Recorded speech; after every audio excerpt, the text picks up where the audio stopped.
Can you hear me? Hold up. Can y'all hear me? Make sure my mic good. Hold up. Can y'all hear me? Can y'all hear me? Let's make sure the mic good. Yo, y'all can hear me? Make sure the mic good. Oh, we good. We good. All right, bet. Yo, Quale, what's up, man? Uh-oh, my boy Angel. Delonte West in the building, my boy. Tycho, what's up? Now, it was a great night of fights yesterday. We had some good ones, man. I ain't gonna lie. That boy Arnold Barboza was looking like, come on, let's keep it real. His first fight at 147, Arnold Barboza looking like one of them guys, man. We got to talk about it. Let's talk about it. Yo, am I on mute? Can y'all hear me? Oh, Cincinnati in the building. Okay. Salute, man. Salute, Cincinnati. Oh, y'all ready to get started, Shmulio? All right, let's get started. You see, I'm drinking the green juice right now. I got the green kale juice. You know what I'm saying? We about to get to the Shmulio, though. You know what I mean? We about to get to the Shmulio. Y'all know what time we on. Hit the like button, man. Come on, stop playing. Hit that goddamn like button. Y'all know how we do. Hit the goddamn like button. I got some really good interviews before we cook. I want to hear, listen, it's a lot to talk about this week in the sport of boxing. It's a lot. Let me give you the topics before I bring in my guests. We got the fight yesterday, Arnold Barboza and Kenny Sims. We got that one.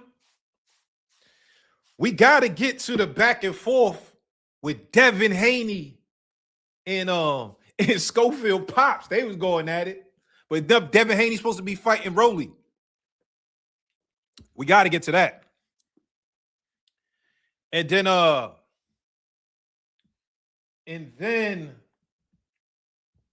let's get to the man, it's a lot of topics, man. It's a lot of topics. Hold on, let me see what's going on with the comments.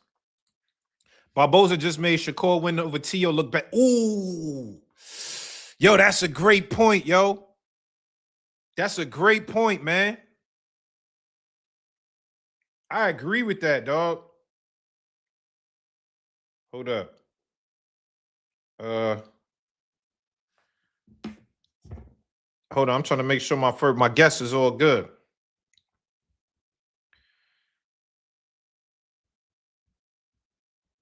Make sure my guess. Hold up.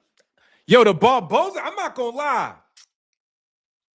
I tweeted that yesterday too. Barboza's win over Kenny Sims yesterday, he looked good, bro.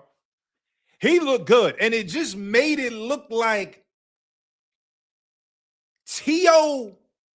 what Tio did to Barboza, shut him out, shut him down. Obviously, we know styles make fights, right? We know that. We know that. Styles make fights. We got it. However, that was like a shutdown. Tio shut him down completely. But what we saw yesterday was that Arnold Barboza, he's one of the better guys at the weight, man. He's one of the better guys. Hold up. Let me send this because my guest is trying to log in right now. I got one of my favorite fighters in boxing right now. Let me make sure she good.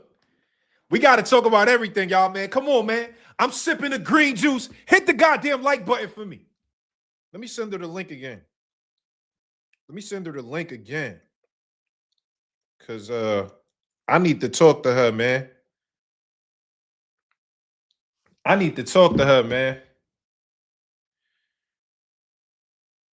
Oh, here she go. Hold up. All right, let me bring her up. Hold up. Let me set the table, y'all. Let me set the table real quick before I bring up my special guest. Because this one, we're going to get to the cooking later. I know y'all want to cook.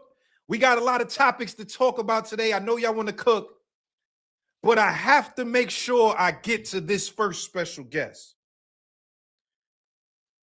Y'all know me at Cigar Talk. When I endorse somebody, when I tell y'all that somebody is really like that, they're like that. And this woman right here, She's one of my favorite boxers in the game, period. Point blank. Male, female, period. She's one of my favorites in the game. This girl's skills is on another level, bro. She's on another level. She's talking shit too. What I like is this girl right here. She's one of the best fighters in the game, period. No gender. No gender. It don't matter. I'm trying to tell you. Please hit the like button for me. It's very hard to get these type of guests. But if you haven't paid attention to her, I'm talking about the great Caroline Dubois. If you haven't paid attention to her, you need to be paying attention. I promise you this girl she's different, bro. Let me bring her up right now. Yeah, exactly. Okay, favorite female fight. Yeah, she one of the ones they see her in the chat. Chat, know what's up, chat. All right, hold up. Let me bring her up right now. Hit the like button. I'm drinking my green juice on a good Sunday morning. Hit the like button, y'all. All right, let me bring her up. Let's bring up, without further ado, Miss Sweet Caroline Dubois to the stage. Hello. Thank you for having me on. How are you doing? Yo, Sweet Caroline, I'm good. How are you? I'm good, thank you. Yo, listen. Yo, you really one of my favorite fighters in the game right now. Like, I think what you're bringing to the table is like, it feels special. It feels like something special. When did you know or start to feel like you got that special thing about you? I mean, I feel like there's some people who just go to boxing really easy. And, there's a saying like Dr. Water. And I feel like I had that experience when I walked into the gym when I was 9 years old. I realized then that this is something that I wanted to do. And from 9, like I was locked in. I was committed fully to the game. And it was only a progression as I got older and older. And as I got more experience, I started to fall in love with it even more and, just gain more and more experience and love for it. Okay, well, let's start there, right? Because we talking 9 years old. I read a story that said when you first started boxing, you went to this place. We said it was like ABC Repton. Like that's right, Repton Amateur Boxing Club. To be a guy named Colin because they wouldn't let women box. Is that true? Yeah, that is true. I mean, back in the day, and I'm certain many people know that. I mean, I don't know what it's like in the US, but in England, women's boxing wasn't really a big deal. It wasn't really a big thing, and it wasn't until recently that it started to, get the recognition that I guess it deserves. And at the time, amateur boxing for women wasn't a thing. So when we went to the amateur boxing club, I had to say that I was a boy just to get in, and they would not allow me into the gym. The coach was very old school and very like old fashioned, and he had no place for it. He didn't believe in it. He didn't see no purpose in it. And so for me to start, I had to say that I was a guy, and Colin was just the name that just came up. It was pretty funny actually.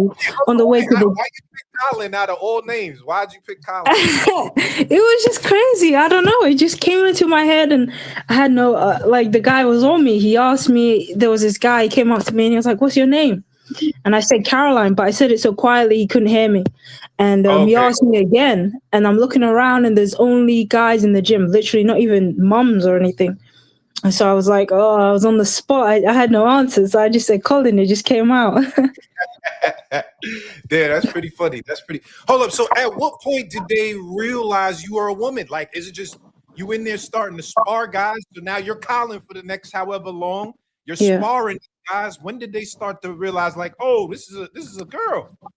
Well, it was kind of an interesting one because they obviously got me a fight, and to get a fight, you have to get your medical done. And obviously, when you get your medical done, a doctor must come in, check you over, check everything is okay. And when they had got me this fight, and the doctor was arranged to come in, I guess my dad realized that this is going to be a little bit of a problem. Yeah. So we kind of left before they found out. But obviously, I'm in the circle of amateur boxing. I'm winning all the tournaments, winning all the nationals. They started to see my name pop up, and it's not popping up under Colin, it's popping up under Caroline Dubois. So they started to realize what was going on, and it just worked out that way. They're like, yo, Colin ain't getting no wins. What's going on? No, for sure. What happened to Colin? Yeah, right. Okay. Now you've been in training camp. You got a fight coming up April 5th against Terry Harper. I'm excited for this one. I'm excited. This is a unification bout right here. Tell me about it, because I feel like I've seen you calling out Terry Harper for a while. Like I've seen you say, like, I feel like she ain't want to take the offer before. Now we're finally here. Like, did you feel like this fight was going to happen eventually, or did you have doubts? I didn't have doubts. I felt that when she went to MVP, I honestly felt that she went there to try and run away from the fight. I thought that she tried to price herself out of the fight. When I was with Sky and Boxer, we offered her the fight like last year for a lot of money, and she turned it down. So that was a red flag instantly. And then when she went to MVP, I was like, oh, she's gone. She's trying to price herself out. And I knew that MVP they're not gonna want me to go over their fight, beat their champion, and go straight back to Sky. So I was like, maybe she's gone to avoid the fight. But when I ended up having a meeting with Nikisa, when I ended up having a meeting with the team behind the MVP, and I spoke to them about my reservations and what I wanted out of the deal, they were very open and very confident in that fight. They said, yeah, we can make this fight happen. So one of my big points of signing with them was that to make the fight, and they were very, very confident that it would be possible. So it just worked out perfectly. I'm signed with MVP now, and we've made the fight happen. So even if she has tried to run and she's tried to avoid it and price herself out in the biggest, the best way possible, it's kind of backfired because, she's been forced into this situation and there's no getting out of it. Yeah. Yo, salute Angel for the super chat. Says salute Najee, salute Caroline, the real lady quote in the building. Yeah, thank you. Salute Angel. Thank you for the super chat, bro. So now, like with this fight, I think you're training now in America, right? Like you're in America, in Vegas, from what I'm hearing, training for this one. Why did you have to be like, all right, we're not gonna train in the UK, like we coming stateside this time? Why'd you make that trip? Well, I'm back in the UK now. I flew in yesterday. Okay. It was just a short stay, a short trip, just to experience some more. I think boxing should be fun. It should be all about leveling up and gaining more experience. I think sometimes people try and pigeonhole themselves and they lock themselves into situations where there's no opportunity for growth, no opportunity for learning. And, I knew the team out there in America for a short while, and I spoke to them and I spoke to my coach. I was very transparent, and he gave me the blessings to be able to go out there for a short while, get some good sparring in. I've always wanted to experience the sparring in America, see what that's like. They bring a different style, a different level. And then obviously going in Las Vegas, you got so many great facilities on hand. You have the Mount Charleston. I was running that on the weekend, and that was a nasty little run, and the altitude was kicking my ass. But these are all experiences that help level up my game. And coming back to the UK, I'm really excited to feel the benefits of that. It was only a short trip, and I really want to say a massive thank you to the team out there who welcomed me in, and Kay Karoma, and Bobby McCroy, like some other people, and they just really helped look out for me while I was out there. But I'm back home now, back where the work is going to be put in, and finish camp strong with Shane McGuigan. Okay, I like that. Now tell me this, sweet Caroline, I love your confidence. To me, that's one of the major factors about you as a fighter. Obviously, the skill set speaks for itself, but you could tell you got this aura, this confidence. You ain't scared to pop that shit, and we like that. I know when I interviewed Ben Whitaker, my brother Ben Whitaker, that's my dog. I interviewed Ben in December. And he told me, and he felt like, because, he's pretty brash. He likes to talk shit too. And he said he feels like the UK audience doesn't always like that. Like, they kind of, he said he feels like they kind of like ostracize him a little bit when he does that. Do you feel like that? Like, do you feel like when you're, being outstanding and, you showcasing your personality, do they gravitate to it or they don't like it? I don't know. I think the culture is different. American culture versus British culture is very different. I guess I don't know. Americans take towards the brash, the confidence, the speaking into existence. If you feel you're going to win a fight and you feel you're going to win it into a certain fashion, when a fighter goes out and says, I'm going to knock so and so out, or I'm going to go out there and dominate, it's received very well in American boxing. They enjoy the entertainment side of boxing, whereas in the UK, I guess it's a little more smaller. It's a little bit more homey feeling, and people try to connect with the fighters a lot more. And when you got a fighter just going out saying, I'm going to destroy someone, I'm going to walk through it, I guess it just triggers them a little bit. I don't know why it is like that. I mean, I can think of a few reasons, but it's just a cultural thing. But I guess one thing you have to be is be real. And I think UK people kind of we take words so seriously. If you say something in UK culture, they're gonna believe and they're gonna hold you to that. So whatever you say as a fighter, you have to believe, and that's what I've tried to do. When I speak, I'm not just saying things just for the whole point of just entertainment, whole point of just selling a fight. I'm saying it because I truly, truly, truly in my heart believe it. And I think maybe they won't appreciate it at first, but I think they will start to respect the fact that I'm not lying. I'm not trying just to chat shit. I'm speaking the truth. I'm speaking how I feel, and to respect someone who's got the guts to go out there and say how she feels about a certain fight and about a certain fighter. But yeah, that's how I feel about it. I love that, man. Shout out my boy Rob T-Boot in the building. My boy Rob. Salute, Rob. So with that being said, you say what you feel. You've been saying you feel like Terry Harper's irrelevant. You've been talking that talk. When you say that, do you just mean like her skill set can't match yours, or what do you mean when you say things like that to her? Yeah, when I say she's irrelevant, I think that I mean it in the sense that when I'm stepping every time I step into the ring, every time I step into a fight, into a preparation, yes, I look at the opponent, but then when I look at Terry, there is absolutely nothing that she does that I feel threatened by, nothing that I feel that she's got to bring to this fight that is going to cause me too much trouble. I mean, obviously, we're going to see, but when I look at her and what she brings and and her stylistics and how she fights and how she carries herself, there's nothing that I see that threatens me, nothing that I see that makes me think, okay, this is going to be tough. So when I'm looking at her and when I'm preparing for this fight, I'm preparing to be the best me. I'm not looking at her. I'm not preparing to fight Terry Harper. I'm preparing to be the best Karen. When I'm in the gym, when I'm running, when I'm sparring, when I'm working hard to level up and top what Karen Dubois topped last fight, last camp. And so I'm not focusing on her. I'm focusing on myself. It's irrelevant. That's what I mean when I say that. I could be fighting her. I could be fighting Beatrice Ferreira. I could be fighting whoever. It doesn't matter. I'm going to prepare and train the exact same way. I'm not focusing on her. I'm focusing on the belts and focusing on the performance. And I feel like the performance is great when Karen Dubois steps into the ring 100% and is great. I love that. Salute, Angel for the super chat. He says, question, are Stephanie Hahn and Beatrice Ferreira two fighters you're looking to fight? I know you have the style to beat both. Your footwork is too smooth. I appreciate that, Angel. Stephanie Hahn and Beatrice. Obviously, Stephanie's got the belt, and I know she's rematching Holly Holm, so I think she's going to be tied up for a little while. And Beatrice Ferreira right now hasn't got a belt, so I'm not really interested in Beatrice. I want to fight Hahn, but it's kind of hard for me, and I don't want to sound arrogant or rude, but I look at fighters and I think fighters that motivate me. Training is very hard. Making weight is getting hard every time. So I want to be motivated when I step into the ring and fighting Terry Harper, a former freeweight world champion, a very good name in boxing. That's a motivation, and she brings a belt, and that's great.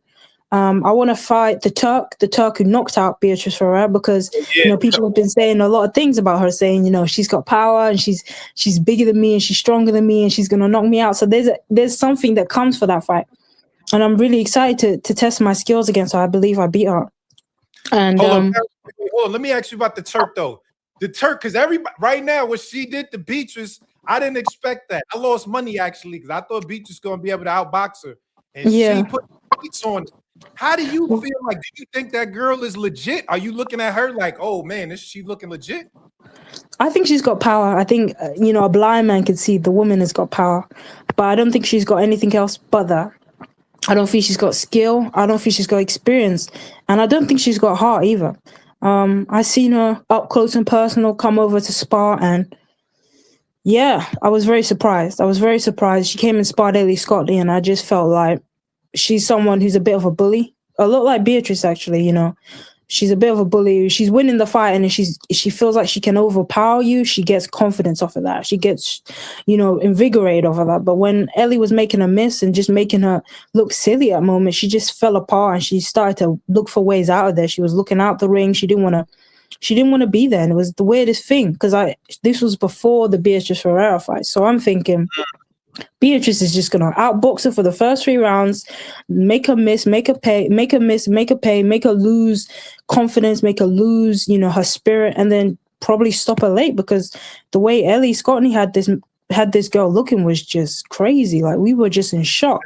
Everyone in the gym was just in shock, complete and utter shock. And Ellie's not known for being a puncher, but she was hitting this girl with everything, and Ellie's not a puncher, and she was making her want to get out of the ring. She was like looking everywhere. She didn't want to be there. And so when I seen the fight, I thought, yeah, Beatrice is gonna just walk through this girl. And then obviously the fight happened, and it was just a weird show, and it was like watching some type of Twilight Zone or something. It was just so bizarre. Beatrice went straight at her in the first round, didn't move anything. I was like, whoa, what is going on here? So I think Beatrice underestimated her power, got caught, and she just couldn't recover. So I think how to beat Thurman is pretty obvious, but obviously it is talking it and actually doing it. That's one thing. She's clearly got power, but what I saw up close and personal, I just don't think she has anything else. Okay, I like that. Well, listen, there's one fight that I know motivates you. Everybody on social media been talking about it. You versus Alicia Baumgartner. Like, that's the one. And I've said it. She blocked me. I said, I think Caroline Dubois is going to beat Alicia Baumgartner. I appreciate that. No, 100%. 100%. That's the plan. Like I said, I was out in America for a short while, and in the time I got some great rounds in with some really good fighters. And when I went over there, and they were all saying, oh, you and AB is going to be a real competitive fight. I'm so excited, da, da, da, da. When I finished camp over there, they were like, you are going to stop this girl. You are going to punch the living daylights out of her. And, people, when they see me up close and personal, they know the deal. They know what's up. And when I look at AB, I don't see anything. The same way I don't see anything with Terry, I don't see anything that's going to bother me with AB. She's got skills, she's got power, and she's got decent speed, but everything she does good, I do better. And I'm not saying that to be any type of way. Like, everything that she does good, I just do it better. And I don't see anything that's going to bother me. Well, hold on, Caroline, but this is a former undisputed champion. You saying you don't see nothing in the undisputed champion? You look at it and you just like, whatever? Not at all. I don't really care about what people's achievements. I'm a massive believer in respect is earned, never given. And for me, she hasn't earned my respect. When I step in the ring with somebody, I never give them any overdue respect. That's for the audience. That's for you to give them, to value the fight. But it's not my job as the fighter, as the professional fighter, stepping in the ring, trying to tear somebody's head off to give them respect or give them any type of adulation. She's got to earn that, and she hasn't earned it to me. So when we step in the ring, I'll see if she can earn that. She can earn my respect and make me eat my words. But right now, I'm not seeing it. Well, I mean, you obviously signed the MVP. She's on MVP. I was at the press conference thing the other day. I was hoping you was going to be there. I was going to say, yeah. When you talk to like Jake and Nikisa, like, yo, I want this fight. Like, this is a fight that I want. What do they tell you? I speak to Nikisa mainly, and it's a weird one. I imagine that she's telling them, because I can sense that she's telling them she doesn't want the fight. But I feel like Jake and Nikisa see what that fight is for women's boxing. And even if she's trying to squirm her way out of it, I know they're going to be pushing it. And I feel like it's interesting that we're both fighting each other's mutuals. I'm fighting Terry Harper and she's fighting Bo. So yeah, the Korean, I don't know how to pronounce her full name, but it's like Bo or something. And I just know that there was a reason for that. There was a reason, and that they're trying to get that fight and build it up. And it's interesting that she says, I'm a puppy, I'm not on her level at all. She's the big dog. What are you doing messing with the puppy scraps? I already beat Bo. And if you watch the fight, you're going to see I beat her 8 rounds to 2. That's given it being generous. 8 rounds to 2. So you're messing with the puppy scraps. You know, I chewed the bones up, and you go into my bowl and pick them up. So that says everything. That says absolutely everything. Well, but why do you feel like that she's trying to avoid the fight based on talking She to them? knows what would happen in that fight. She 100% know, and I know that people would be like, you know, Alicia's a former world champion. She's fought Michaela Mayer. She's beaten Michaela Mayer. You know, she shouldn't be afraid of Cigar, and by some meanings, they're right. But I think Alicia knows. She knows she's a gimmick. She knows she's a fluke, and she knows that the loss is coming. It's coming, and I think she's scared of that. She's building her brand off of being this, you know, this champion fighter, this woman who's serving looks and hooks and this, that, and the other. But when you lose and when you get beat up, and because that's what's going to happen, it's not going to be just an outboxing. It's not going to be a 10-point win. It's going to be a knockout. It's going to be brutal. Her face is going to be messed up. And how do you come back from that? And I don't think she can come back from that. I think her ego has gotten too big, and the image she's pushing of herself is going too huge that she won't be able to come back from it. So she's trying to avoid that. She's running from it, but it's okay. I believe I'm coming. And there will be no escape. You know, I'm coming. Yo, I'm scared for her the way you talking. Yo, a lot. All right, hold up. I want to ask you this, because obviously you've looked up to Claressa Shields, right? Like, you always show her love. She shows you love. We can kind of see the parallels as fans, right? Like, between y'all. I don't want to say necessarily stylistically, but the way y'all come up, you know, the way y'all both great skills, not afraid to talk it how you talk it. One of the things that I saw you say in the interview was that when you were, I guess, coming up, you patterned yourself after Claressa in the sense that, like, you saw her, she got finished training and her hair was crazy, and you was like, I was in the gym, my hair was looking crazy.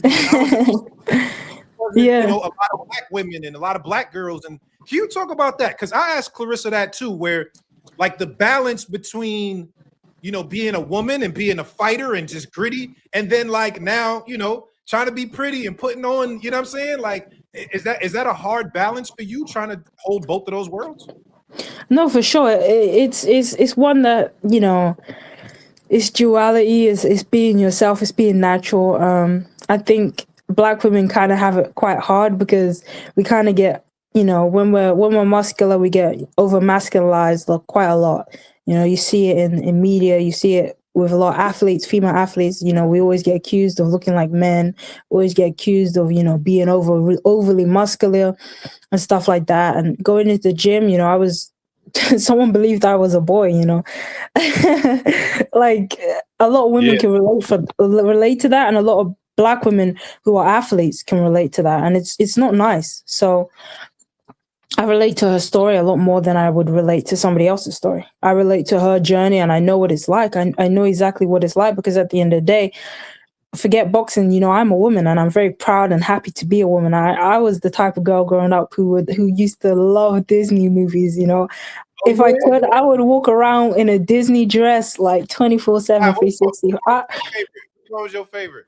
Anastasia. I don't know if you know that one, but Anastasia was my film. Do you know this one?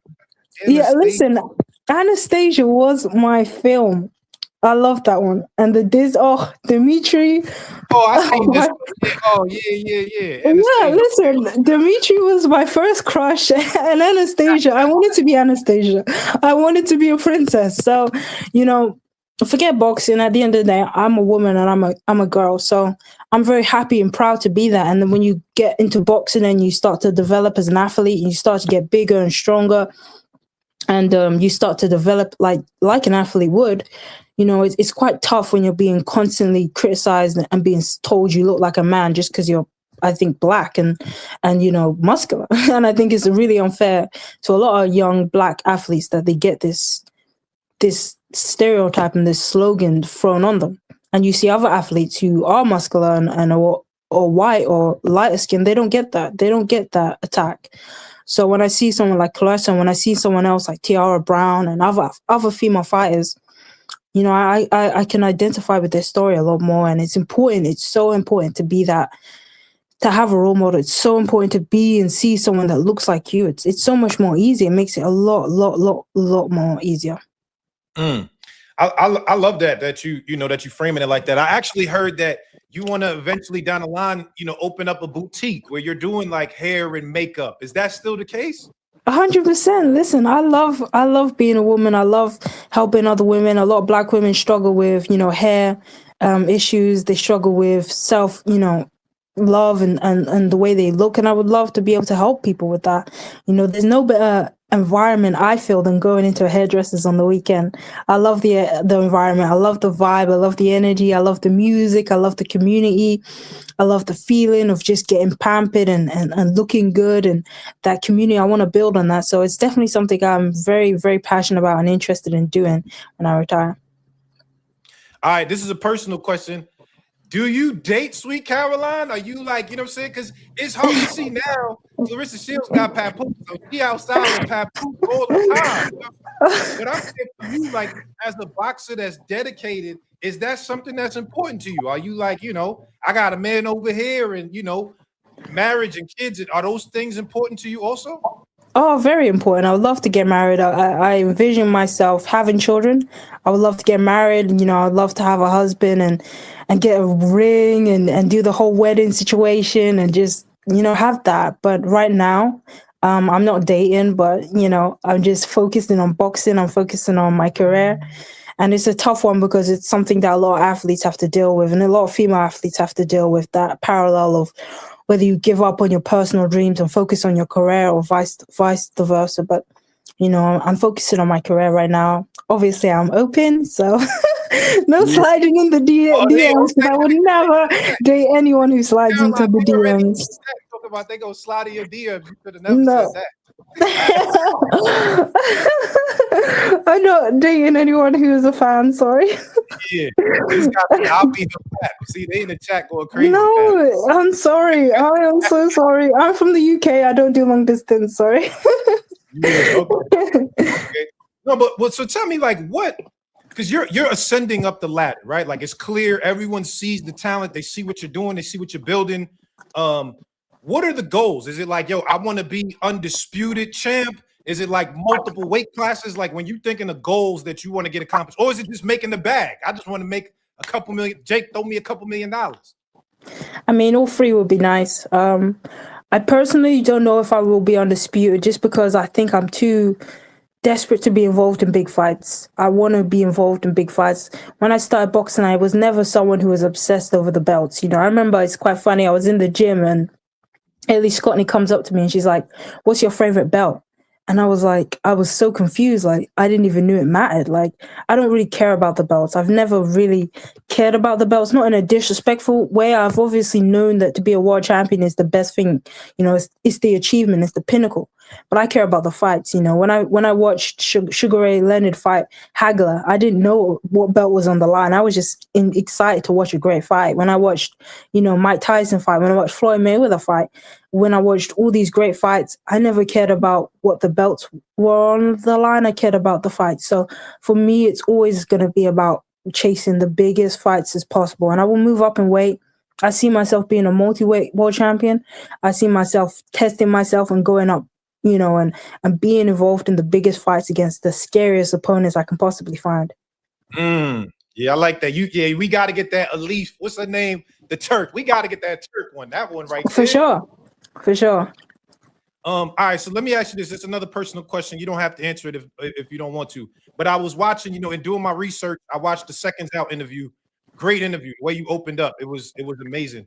Obviously, you spoke about the rifts with your family and those things. But I wanted to know, as you're coming up, right? Like, as you're growing, as you're ascending, do you feel like your family, like your dad and your brother, whoever else, like, do they see these things, you know what I mean? And feel like, I feel like it's hard to, have rifts when you're doing what you're doing. You know what I mean? Do you feel like there's a point that you're just growing, that eventually things will, a conversation will be had? With my dad, probably not. It's interesting because, he's someone who I guess a lot of people see him with Daniel and they see the relationship they have that appears to be quite close and it seems quite, protective or whatever. But with me, you have to realize that someone is not being around this person is not a good thing. It's a negative. Sometimes you're around people and it's like being around poison. And there's a quote that I read, and it says, if you're in the desert, you're dying of thirst. That doesn't mean you should drink poison. And I know it sounds quite harsh that I'm describing my own father, and it's sad that I have to do this and describe him as a poison. But unfortunately, that's the situation. He's not a very good person, and I would definitely go into detail on this when I'm ready, because it's something that I feel like I have to tell for my own sanity more than anything. But right now, all I can say is that I remember the last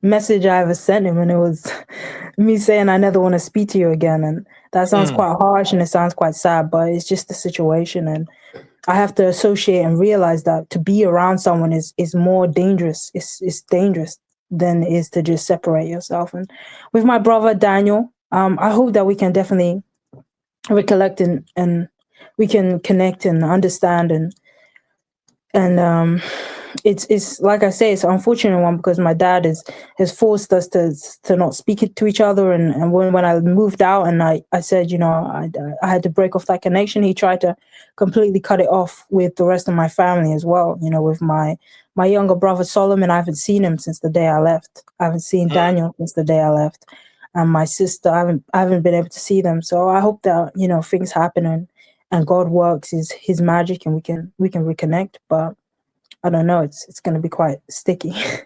I hope so too, because at the end of the day, that's family, right? And I ain't trying to get in your business and pride, but what I'm just saying is, I know that has to be a tough thing for you, right? Because when when you're doing all of this, and like you said, it's hard to wake up and train and do these things. And sometimes, family is what kind of gets you through certain situations. So especially with your brother, because I've seen pictures from back in the day where y'all was like, he next to you and all of that kind of stuff. So I hope that's able to be resolved, at least with Daniel. No, of course, I've got 7 brothers and sisters. I come from a big family. I'm the middle child of seven children. So I come from a big family, and having a big family has its pros and cons. But one of the most important things is that when it's right and a family is perfect and working in good organization, I don't know if there's anything that can come between that and break that apart. A tight family is inseparable. And to have a big family of brothers and sisters, like, it's kind of like walking with an army. You have your army of flesh and blood, the people that are gonna be there for you are usually for no other reason except unless you say so. Definitely, I want to try and reconnect, but that's gonna have to take its time. I think it's gonna have to take its time. Is it hard being the middle child growing up? I'm the oldest, so I don't ever feel like that. But they always say the middle child syndrome. Did you feel definitely? That You definitely feel like you're not. You lose your sense of purpose, and a big family. My dad was very focused on boxing, on the boys. He was very focused on that. So I definitely grew up with a sense of like I had to prove myself. I had that chip on my shoulder, I guess, and I've always felt like I had to prove myself. And as the middle child, I think I carry that with me through life, how I act, how I move, and how I fight, and my energy when I come into a fight. I feel like I have to prove myself every time I step into the ring. That makes sense. All right, let me switch gears. Can you tell me, how do you feel about the new deal? They announced the new deal with MVPW, right? ESPN, a lot of the fights. I don't know how that going to work the same for you, because I know they got a Sky Sports deal also. But how do you feel about that? Are you going to be a part of that as well? Yeah, I'm sure. I love to fight over in the States. I fought over in on the Jake Paul undercard. So I've been in America and I fought in America, and I loved it. I want to fight out there again. And obviously when I fight out there again, I'm going to get the opportunity to be fighting live on ESPN Plus. So that's a benefit. MVP have always prided themselves in being game changers. When they first came into the scene, a lot of people were giving them criticism and saying, what are you doing? Only signing majority women, and what you're doing, investing so much money in women. But they've proven themselves, and they've proven that they've got an innovative mindset, and they're making waves. ESPN has just dropped Top Rank, and yet they've re-signed MVP. So that says everything. They're doing the right thing. They're doing everything correctly, and the most important thing, from a selfish point of view, they're putting a lot of time and effort to women's boxing. So I'm very happy and proud to be a part of the team. Okay. Last question, Caroline. Do you have a little time? Do you have a couple more minutes?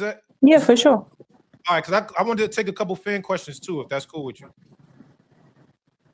My last question: what was your first conversation with Jake Paul? Like when y'all met, obviously Nikisa's the guy doing the business, but when you met Jake, what was the first, like, what did y'all say? What did he say to you? What was the first conversation?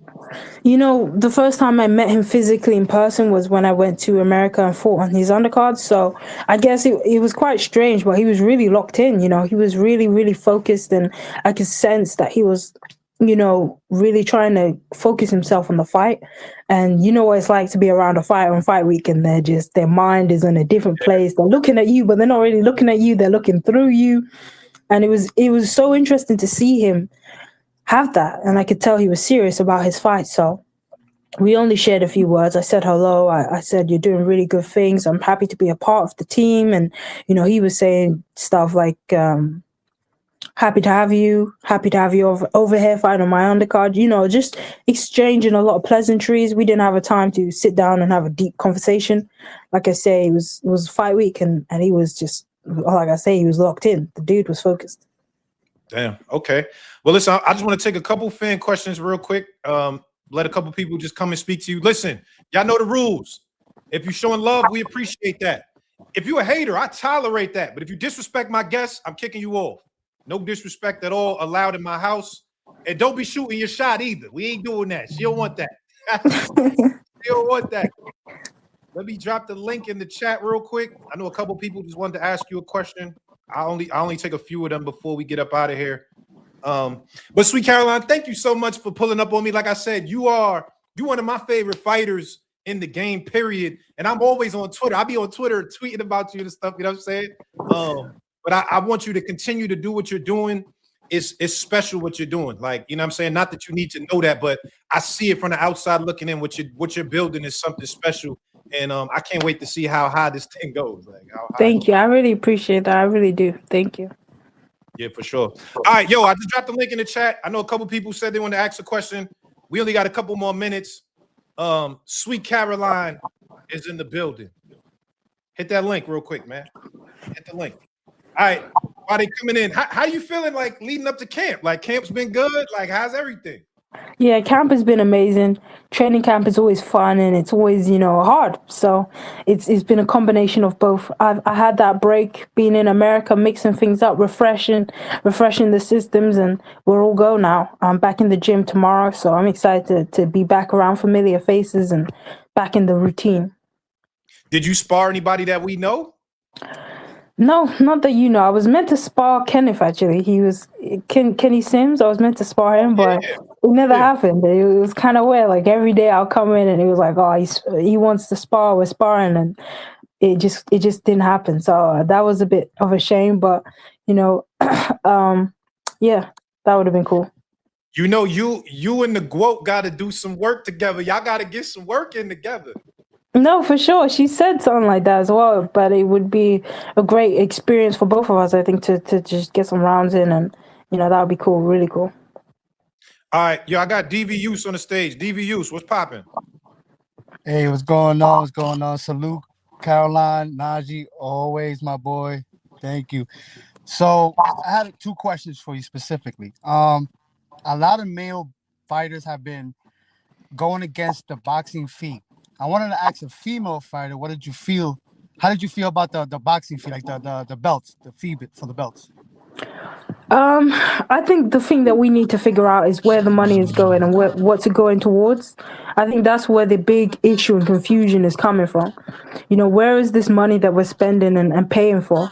Where is it going and who is it going towards? I know the WBC say that it's to help support fighters, post retirement and if they're dealing with injuries. But every time we see a fighter who is injured, they always complain that they've been left alone. They haven't had any support. They haven't had any help. So it's interesting. And I think to clear things up, we just need to know where the money is going.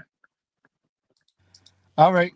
That's different. I haven't heard like that. And then I heard you mention something about you want to move up. My original question was, would you want to go up to at least 140? Is that like your cap weight, or would you want to go past 140? 100%. I'll go past that. I want to go 147. I see myself hitting 147 for sure. like I say, I'm only interested. I really would be chasing the biggest fights. After, if you ask me what is my direction, what direction would my next few fights be? It would be fight Terry Harper, fight the Turk, fight Alyssa Baumgardner, then move up to 147 and fight the girls at 147. Appreciate your time. Go ahead. Good luck in your next great fight. And Naj, salute my boy. Yo, salute, bro. Thank you. Of course. All right. Yo, why y'all keep dropping off? People coming on and dropping off, man. What's up with y'all? I'm gonna let her go. Y'all don't stop playing them games, man. Yeah, that's a good lineup. What you just said, though, that's a great lineup. Well, for sure. All right. Well, I don't want to take up too much of your time, Caroline. Thank you again. You got my support at Cigar Talk. You are a future superstar in this game, and I look forward to talking to you again at the next level and doing an interview in person. Thank you. That's why I'm looking forward to see you in person and doing an interview with you as well. Thank you. Thank you for having me. All right, take care. All right. Yo, come on, man. Sweet Caroline Dubois. Sweet Caroline. Bo, bo, bo. Nah, bruh. I ain't gonna lie. Sweet Caroline gonna step on Alyssa Baumgardner. I'm just keeping it 100. That's not. I gotta keep it 100, bruh. I gotta keep it 100, bruh. Respectfully. That's no disrespect to Alyssa Baumgardner. I'm just letting you know I see the trajectory of where she's going. I see the skill set. I see the speed. I see the head movement, the power. She's gonna step on Alyssa Baumgardner. She's gonna step. I'm telling you, she's gonna step. That girl is different, bro. That girl is different. Here's the other part of it. I just want to talk about a couple things real quick before my next special guest gets on. Keith Thurman is on the way.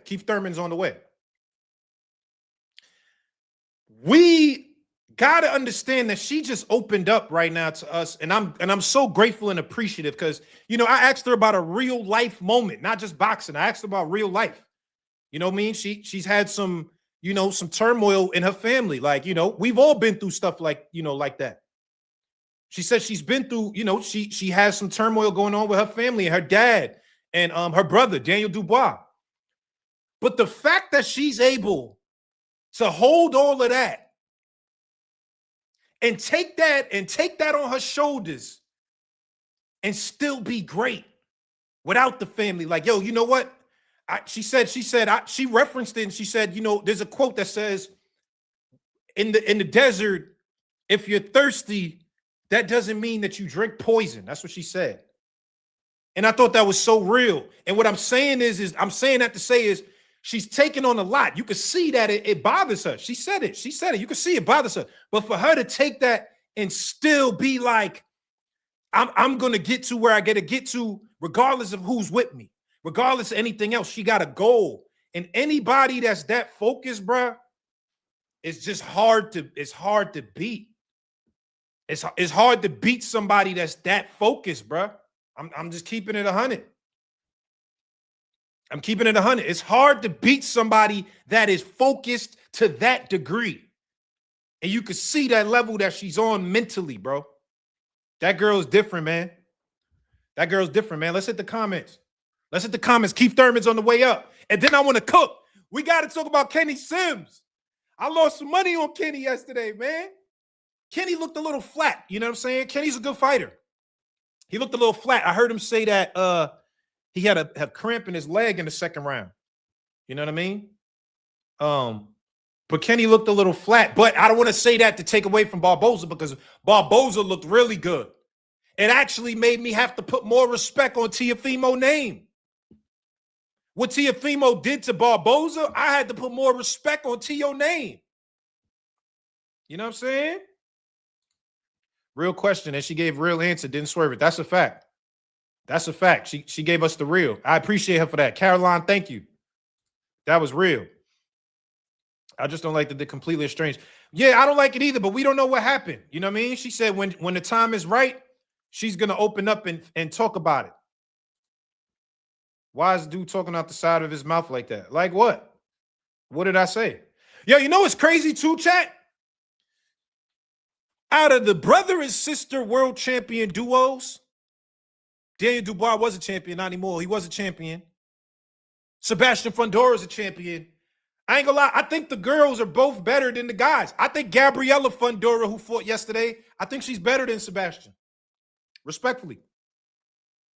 Respectfully, I think she's better than Sebastian. I think Caroline's better than Daniel. Respectfully. Respectfully. I think that's interesting, man. Yo, Angel, salute. Who do I feel like could beat her?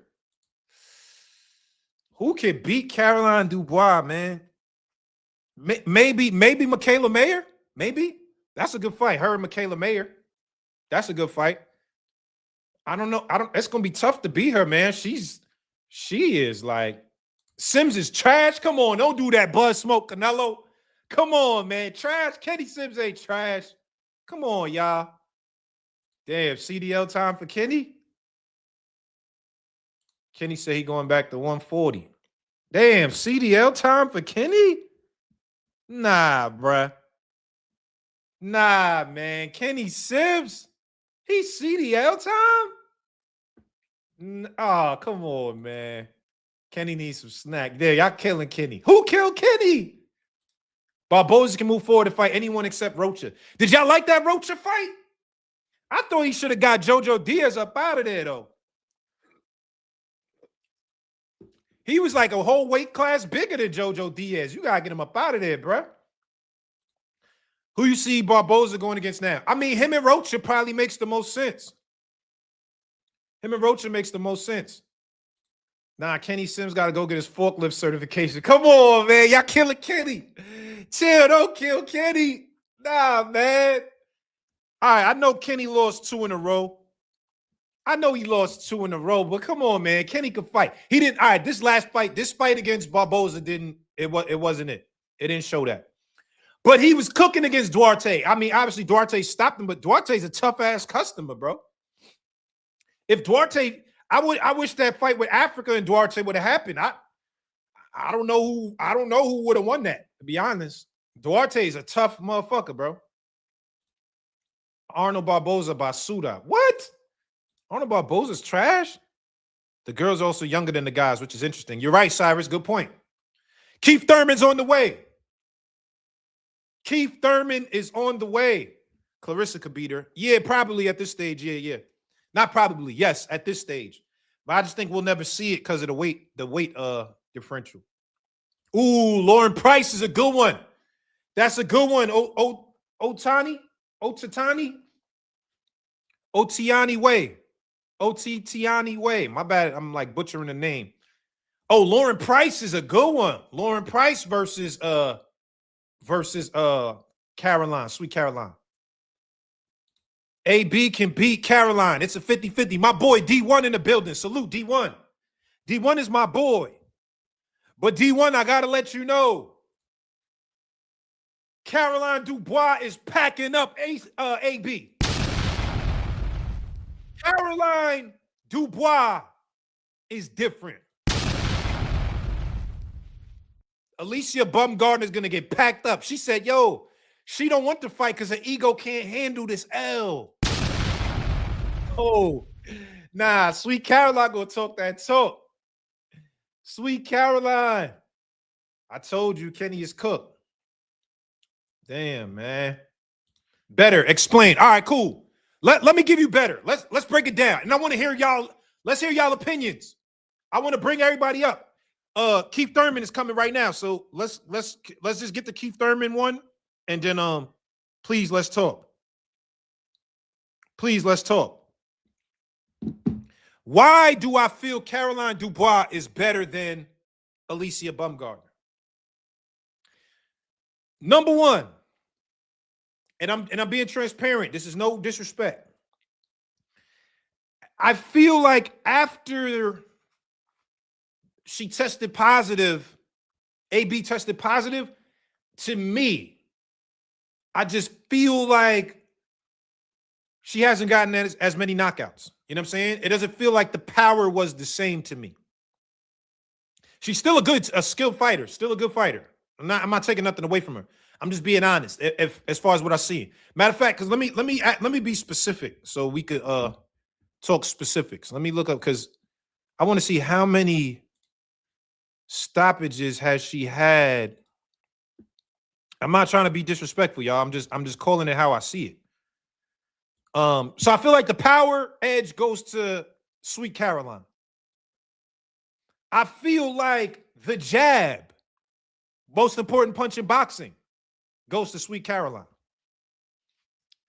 I feel like the other thing is Sweet Caroline is a vicious body puncher, dog. Like, I don't know if y'all understand, most women don't go to the body for real, like attacking the body. I feel like most of them headhunt for the most part. Sweet Caroline is eating that body up. What? All right, hold on. I'm looking now. So the last TKO was Terry Harper. That was 2021. The last stoppage was 5 years ago, bro.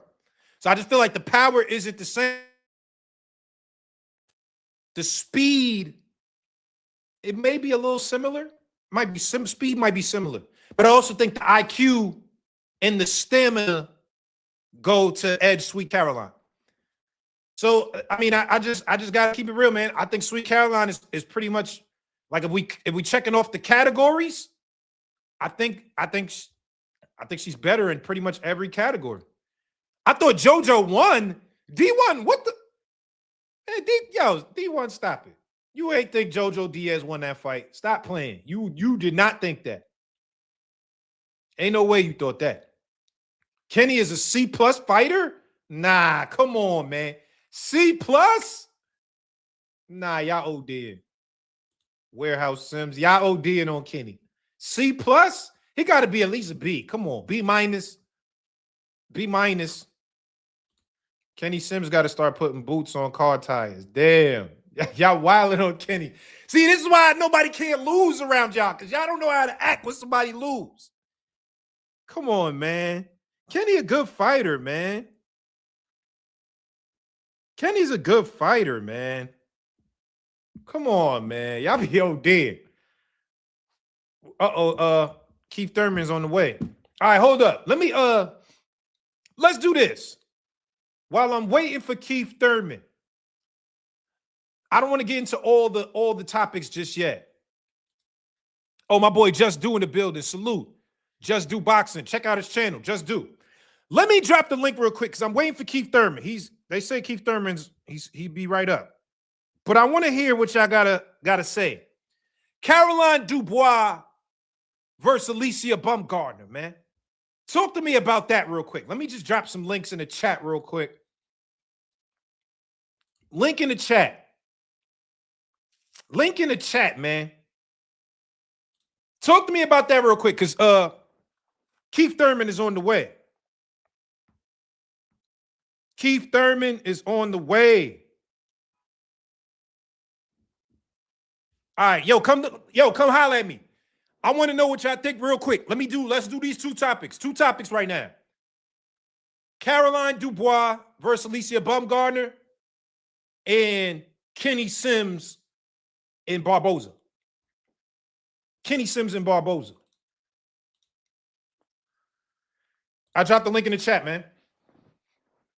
Link is now in the chat. Keith Thurman is on the way. Let me see. Hold up. Let me get the chat. Hold on. Let me see where Keith at.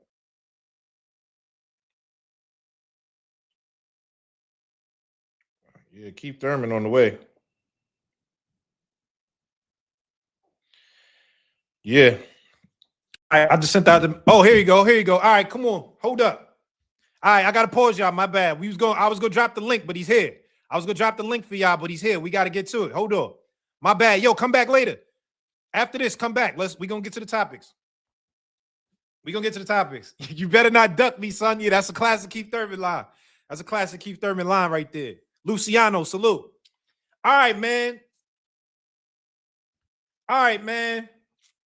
This guy right here, this guy's a veteran, bro. He's a veteran.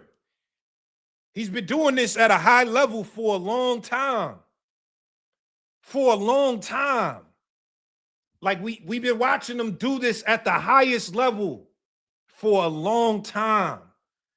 He's got a fight coming up at the end of this month. Is that the 28th, I believe? Let me make sure my calendar. 28th, I think it is. I want to say, yeah, 28th. Against the Towering Inferno, bruh. This is one of the fights. Come on, y'all. This is one of those fights right here. This is Keith Thurman and Sebastian Fundora. It's gonna be a war, bro. I'm just letting y'all know. It's gonna be a war. It's gonna be a war. It's gonna be. That's what's gonna happen. It ain't just gonna be straight boxing match. There's gonna come a point in time where they're gonna fight each other. That's going to happen. And I want to see how it goes. So without further ado, let me bring up this brother, man. He's put a lot of work in the sport. Hit the like button, yo. Come on, y'all playing games. I work hard to get these interviews, man. Hit the like button.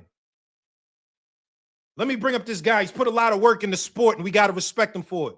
Put some respect on his name. Mr. Keith Thurman. Mr. Keith, one-time Thurman to the stage. One time. What it do, man? What it do? My brother, how are you? Good, man. Just chilling with the fam on my rest day, man. Only day I get to lay low. All right, so I won't take up too much of your time. Thank you for coming to pull up on us in here, bro. Yeah, man. Happy to be here. Man, this is and I don't want to sound disrespectful when I say this because you fought the best of the best. So when I say this is one of those ones, I'm not trying to disrespect it, but I feel like because of this guy that's 6'6", long arms, powerful, like he's got a lot that he's bringing to the table, and obviously you're Keith Thurman. This is one of those fights. Do you prepare the same way that you've always prepared for big fights, or is it different now? It's pretty much the same, man. It's a lot of grinding. You know, you just got to do your best to bring in the best sparring that you can. And I'm a formula kind of guy, man, you know, so I don't like to break up the formula too much. And so far, man, I've been pushing hard, just like I did back in them Danny days, man, you know, just back in them Sean Porter days, man. I've been putting in my 2-a-days for weeks on weeks, you know what I'm saying? So it's been what it's been, man. You know, if it ain't broken, you don't try to fix it, man. And I've been grinding a certain way, breaking down my body. You know, I always say I beat myself up a certain way so that nobody ends up beating me up. You know, Yeah. I got to beat myself up so nobody can beat me up, you know, and that's the way that I look at the sport. That's the way I look at the game. So it's been a grind, man. And we got a few more weeks where I'm going to be grinding it out. This last week's going to be my last week of sparring and just going 100. And then we'll be in fight week and we'll taper down and we'll just lock in on the mission, man. And that's taking out the Towering Inferno. Now, Keith, how hard is that though? Because like you said, you've been doing this for so long. You've been doing these 2-a-days you've been in the sport 30 years, bro. It's like, does that take a toll as far as motivation, right? Like now I gotta wake up and do this still. Is it hard to like get the motivation to still do it, or do you still feel that same passion, the same burning desire to do it? You know, my story is a different one. You know, I should be burnt out by now. No lie, right? I should be burnt out by now. But there's something about the inactivity, right? The inactivity. I've been waiting and waiting and anticipating and then grinding, getting to a big fight, popping my bicep tendon, doing what I'm doing now, putting in the 2-a-days, going to work, getting that working with my sparring partners. And, you know, that set me out for a whole nother year, man. So Yeah, it's been a lot of unfortunate things that we wouldn't want for ourselves, but they happen. I don't wish it on nobody else. But there's something about that inactivity where it allowed me to desire. It allowed me to want in another type of way, you know. And it's beautiful, man. It kind of reminds me of seasons, right? Because there was a time I did this for free. There was a time where I fought for a trophy. Right. There was a time I just wanted to make my mama and my daddy proud of me. Right. So I fought as hard as I could fight. So I can make my parents happy, put a smile on their face. bring a trophy home, and be state champion in the amateurs. We was doing all that for free. Yeah.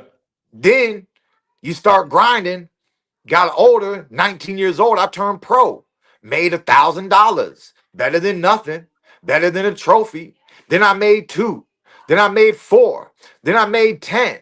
Then I got to HBO, I made 100, you Mm. know. Then we started climbing in the top 10. I went from 100,000 to 200,000 to 400,000 to Yeah. 800,000 to 7 figures, baby, which is what that's what the mission has always been.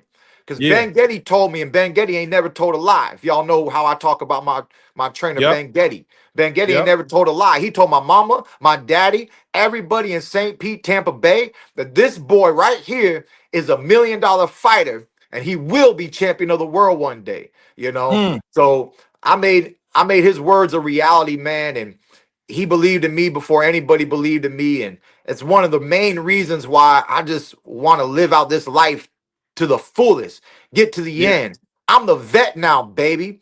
I've been prospect of the year. I was the young dog. I'm the vet now. Put the young boys. You saw what I do to these young boys.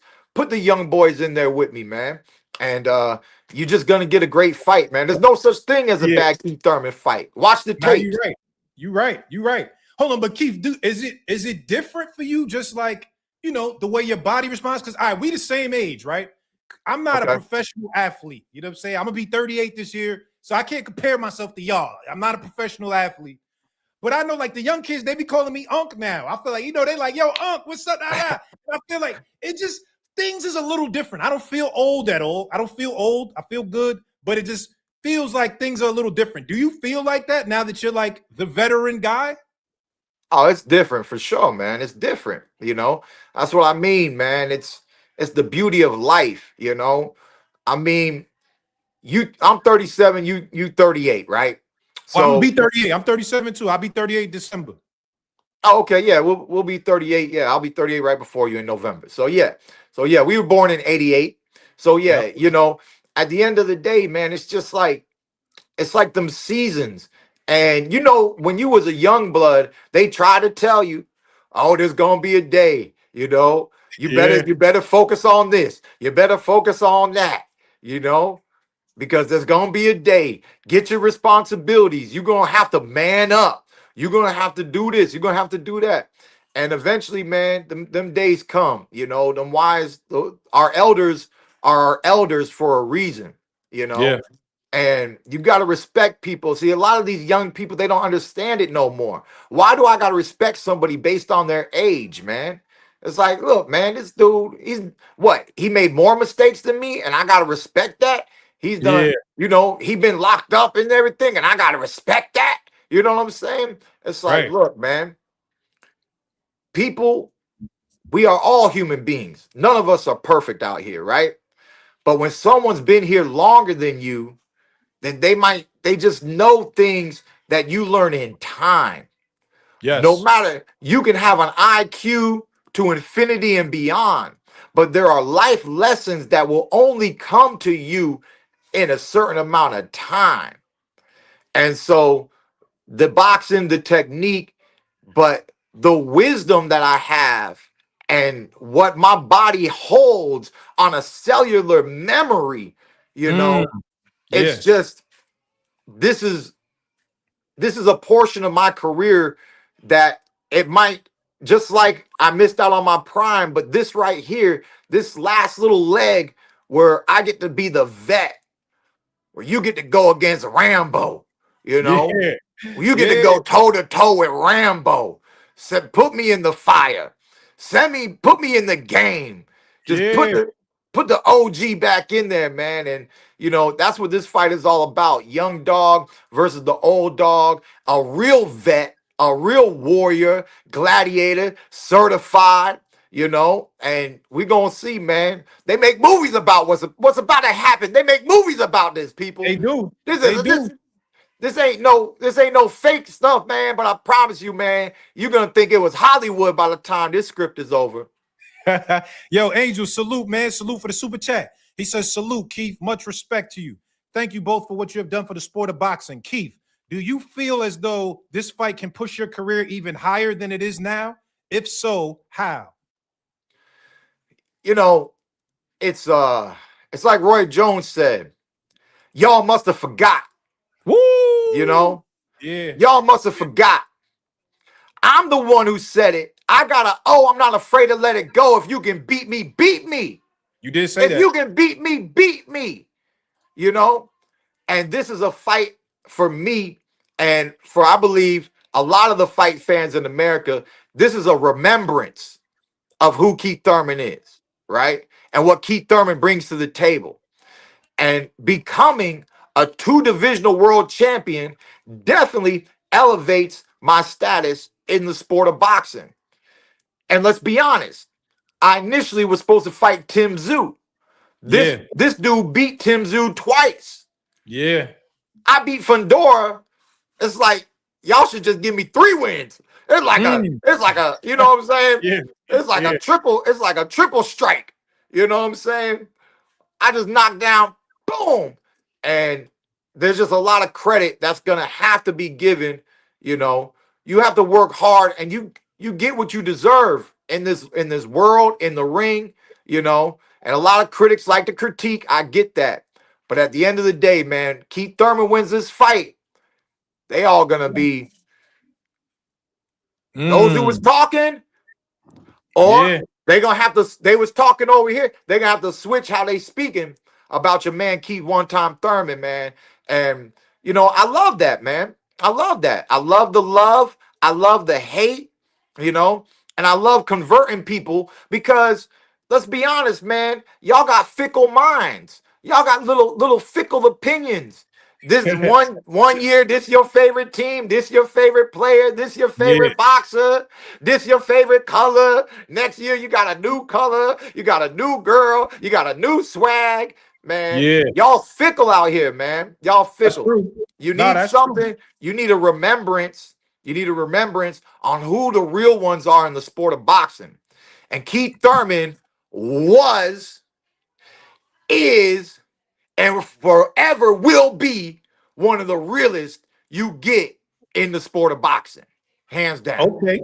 Yeah, for sure. Hold up. But let me ask you this, Keith, because this towering inferno, when I saw y'all at the weigh-in, the first weigh-in before the fight got postponed, you grabbed the chair, you had to stand on the chair, and I think he was still taller than you, even or Nah, actually stop, you nah. might have been a little taller than him with the chair. But it's like Yeah. this guy is like, come on, man, he's a freak of nature, the Yeah. long arms and all of that. How much of a problem do you feel like that's gonna present come fight night? Hey, he got to show it to me, man. You know, I always expect a tough fight, right? But when this question comes up, how much of a problem is that person going to be? That's his job to show me.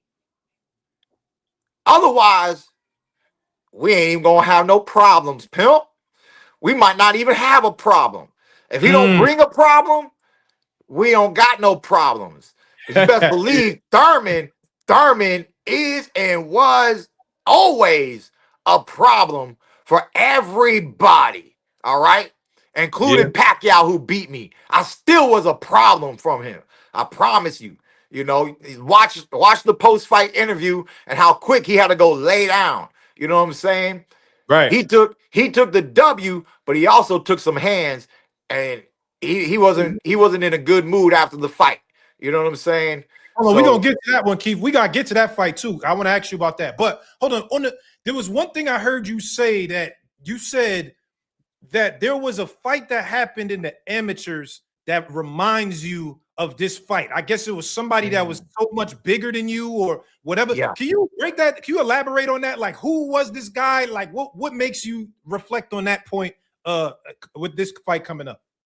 It was so long ago, man. It was so long ago. It was the first time I got to win the Silver Gloves. The Silver Gloves is a prestigious national tournament in the amateurs for those who, I believe the oldest you can be might be the 14-15 age group or 13-14. I forget what the cutoff is, if it's 14 years old or 15 years old. It might even be 14. So I remember I went to this tournament 3 times. I never won. I never won. And on the last shot, I got to win. And winning it, I had to fight Demetrius Andrade, Boo Boo. That was the first time we fought. The first time we ever fought, I won. We fought 3 more times after that. Once for a Pan Am qualifier, twice at the Olympic trials. Boo Boo got those 3, right? But the first time, that was all me. In that same tournament, there was a kid, and he just was one of those freaks of nature, tall, lanky, how you in my division kind of guy, Yeah. Did you really look at the scale? Like, why is this guy in my division? And it's an amateur tournament. We don't got no tape. We don't got no nothing. It's just, hey, we saw him fight the day before. The kid, he likes to box like this, blah, blah, blah. Coach says this, another person says that. And all I knew was I just had to bring it to him. Yeah. I just had to put it on him.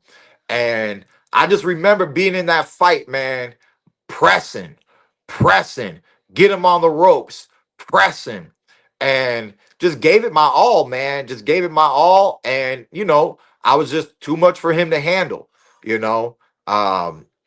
and it just gives me a little bit of confidence knowing that a lot of times it's just like Mike Tyson said, everybody got a game plan until they get hit, Yep. And this boy, he's regained a lot of confidence. But on a cellular level, he remembers being knocked out. He might act like he don't remember, but his body remembers. Do you And I'm take stuff telling from you, that fight, from the Mendoza fight that Mendoza knocked him out? Do you watch that and try to pick up things that you could try to utilize?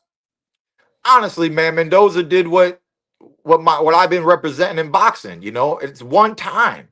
One punch can change a whole fight. Yeah. One mistake from you or the opponent can change the whole fight, So, I mean, Mendoza just got his one time in, man. I mean, what are you going to do? Right. There's nothing you can really take away from it, But see, when I look at the films, I see that he's been caught by many men, okay? He's been caught by many men. Mendoza was able to catch him and put him out, right? Um, Erickson Lubin was able to drop him, but he didn't put him out. Yeah. But he was in a bad situation.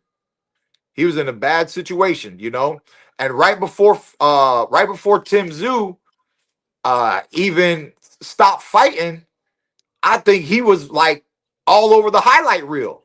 He was getting in some right hooks in the later rounds. I forget if that was the 7th or 8th round, but some of them punches was finally coming through.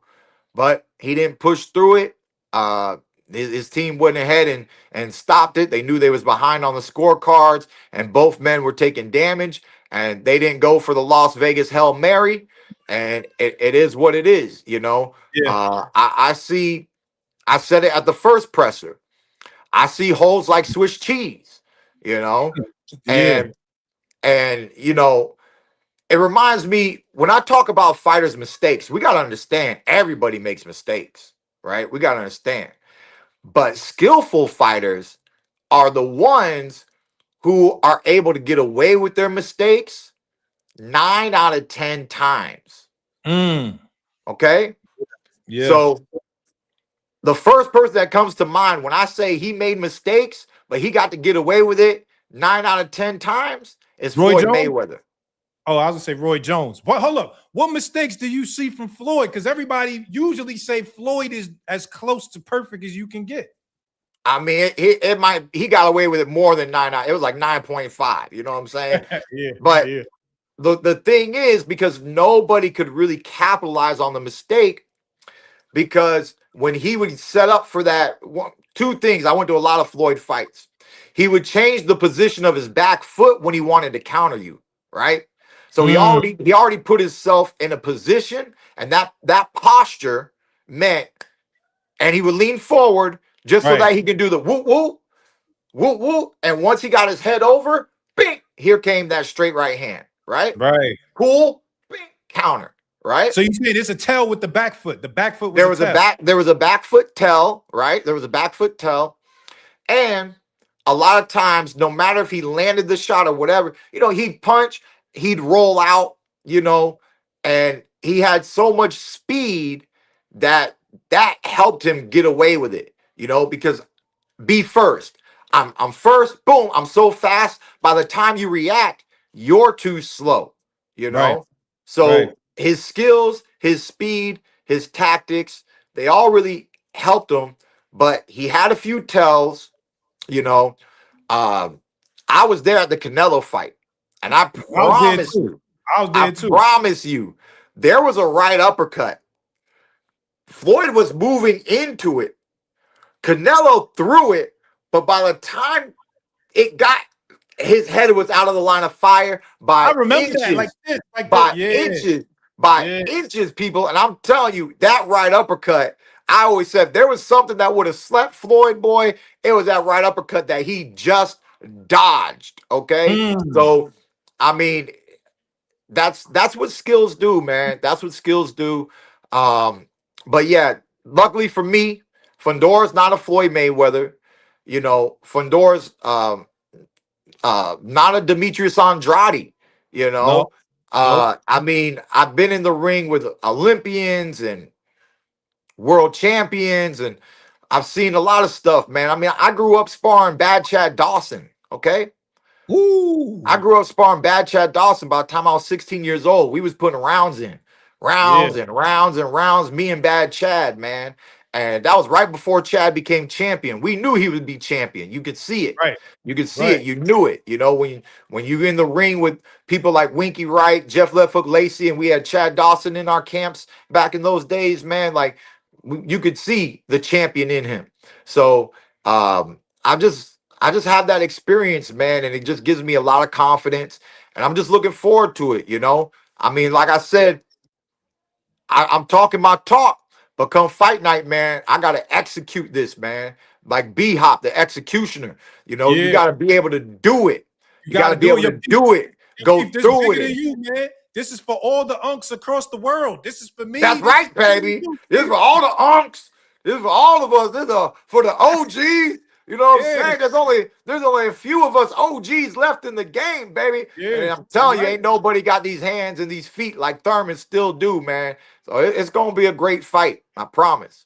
Hold on. So, how about this, Keith? Because if you do win this, right, this changes the landscape of 154. Like the entire, you shaking up the entire division by winning this fight. Because there's other guys where we at Josh Kelly. We looking at who's other at 54? Josh Kelly and it was Fundora, Josh Kelly. Who's the other champion at 54, y'all? Just making Xander Zayas. Xander Zayas. Yep. Zayas. What you think about a guy like Xander Zayas? I haven't watched my tape yet. I'll be honest. I'm focused. I knew this is the fight, that's coming my way. But I promise you, after we win this fight, Keith one time Thurman got some homework to do. Okay. I'm gonna be looking at all these new champions. Okay. Um, Okay. because when they told me Xander Zayas unified, I thought he beat the Russian. He ain't Yeah. beat the Russian. Yeah. Josh Kelly just beat the Russian, right? Yeah. Yep. So something new. Somebody's about to beat this Russian. I don't even know. I'm not paying attention to nothing. I promise. I got a wife. I got 3 kids, and I got a lot on my plate over here. But at the end of the day, man, like you said, this will shake up the whole division. And the belts have been moving. This is Yeah. one of those years. The champions ain't holding it down. The belts have been moving, people. And I Yeah. think we got one more. My spider senses is telling me we got one more called the WBC. And I'm about to be not just wearing a green shirt, people. I'm going to have that green strap around myself. You know what I'm saying? And the Yeah. new at 154 will be your man Keith one time Thurman. And then, I mean, it's what the world's been waiting for, man. It's Thurman versus everybody. Oh, okay. Hold up. Well, Keith, because there's one guy they're saying is a killer in the division. They're saying this guy's the boogeyman of 154. His name is Jerron Boots Ennis. That's what everybody's saying, Keith. How's he the boogeyman at 154? He was the boogeyman at 147. Now he moved up. You don't get to be the boogeyman. Do some woogie and boogieing. Beat some people up. Who you beating up? You picked your own comeback fight. You picked your own tune-up. You got a first-round knockout. You didn't do nothing special. We don't know who that dude was. Saying you so scary at 154, man. Stop Hold on, it. but do you feel like he's the guy that they're saying? I know, like you said, he hasn't put in the work at 54. At 147, I mean, it would have been nice if he would have went a little harder to unify or do something. But, you know, there's some fights to be made. Boots is a fight for anybody, you know. Yeah. It's great, you know. It's great to have great competition, you know, to be in a jam-packed division. Once again, for your man Thurman, don't forget it was Thurman, Boots, and Spence. We were the undefeated champions at 147. Okay. Yeah. I got a lot of names, but I didn't get the other two. Right. I didn't get the other two. So look, man, I really don't know what 2026 holds, but we're gonna get this action in, and then we're gonna get some more action. Best believe, whether it's you know, it might not be unification right away. A lot of champions are just now becoming champions. Xander Zayev just now unified. Unless if Kelly and Xander Zayev want to do another unification bout, hey, and then I fight one dude and we can get an undisputed, and you know, but see, we don't know how quickly or unquickly something like that would manifest in the division. These are rare things where undisputed happens. It takes time. We have this new pool of champions, and then undisputed happens again. So we don't understand the time lapse of that, you know. But it might be one of those errors. It might just be one of those times. Okay. Otherwise, Josh Kelly's going to hold it down, represent the UK, get some fights under his belt, get some title defenses under his belt, put on some show, keep broadcasting himself, elevating himself as champion, growing that fan base. There's a lot of different ways to participate in boxing, even at the highest level. You know, it's highly organized and unorganized, right? Right. So there's a lot of variables, but we got a new title shot coming in 2 weeks here, and the countdown is near, people, and it's gonna be exciting. You know, this is gonna shake the division. There's gonna be a lot of hype, and ain't nothing like hype these days, baby. But this is gonna be hype for a reason. 154. This is where the action is right now.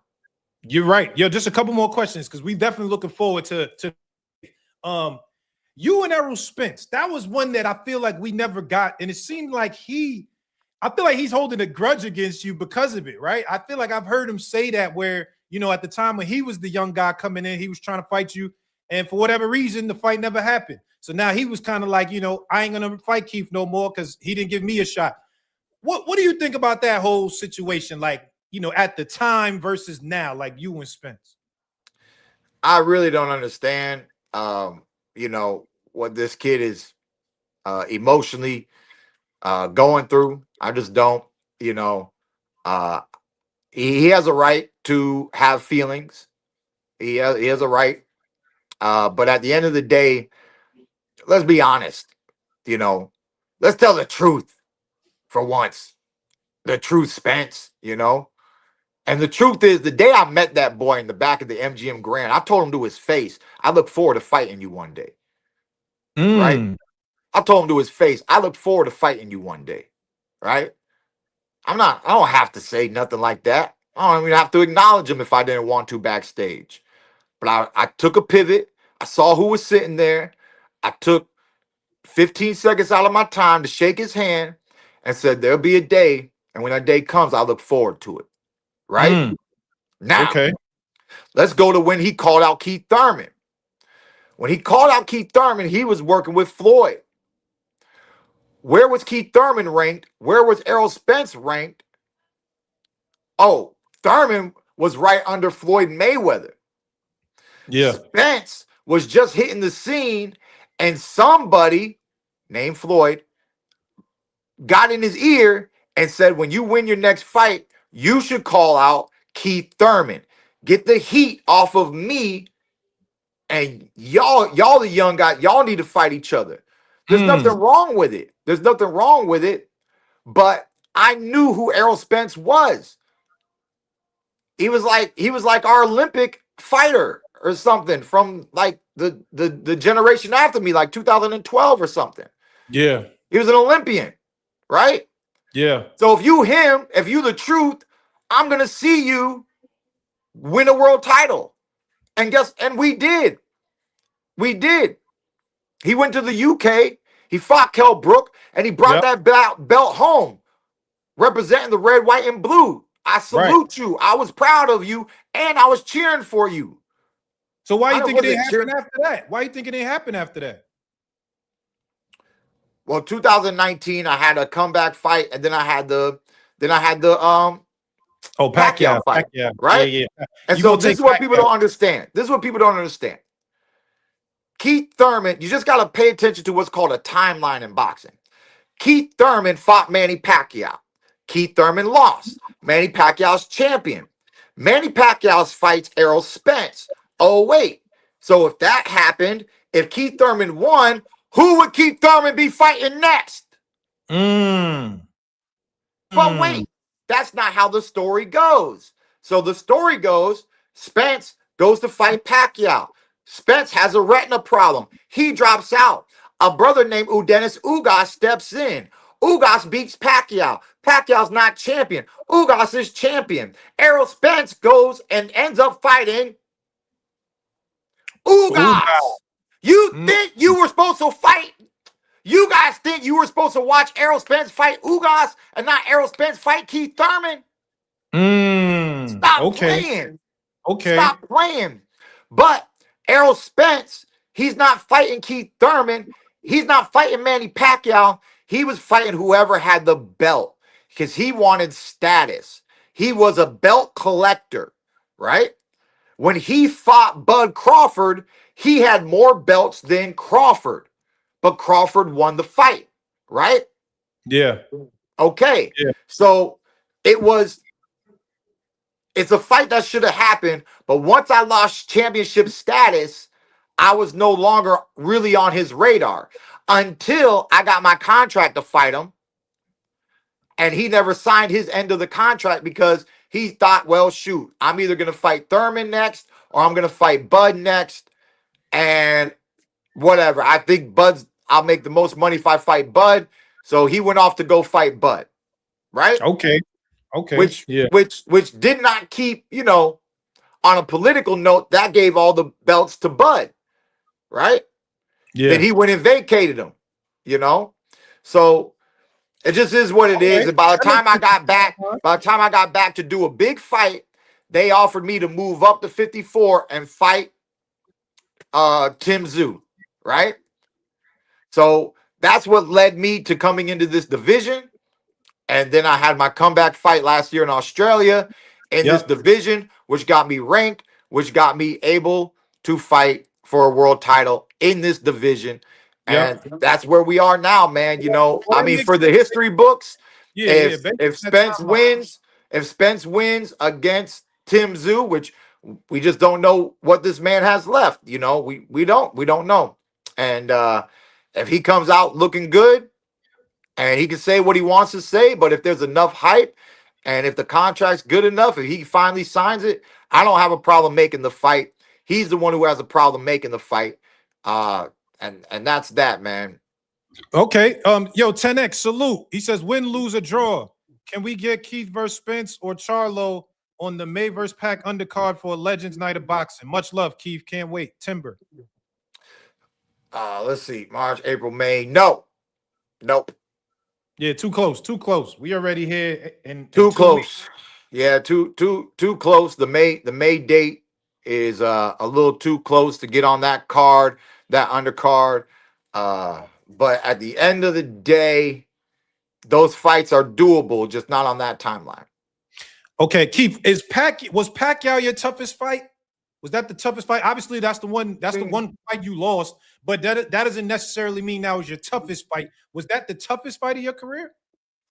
I mean, he beat me, so I mean, it was tough, you know. There were other tough fights, but making it so that when you don't find that way to pull it back into your favor, it kind of clarifies itself as the toughest, And there just was a lot of tug and war back and forth in that fight. It was 12 rounds of action, man. Real Yeah, it talk. was. Yeah, I it was. mean, it's to the end, And I think I left my foot on. I didn't put my foot on the throttle like I needed to in those championship rounds.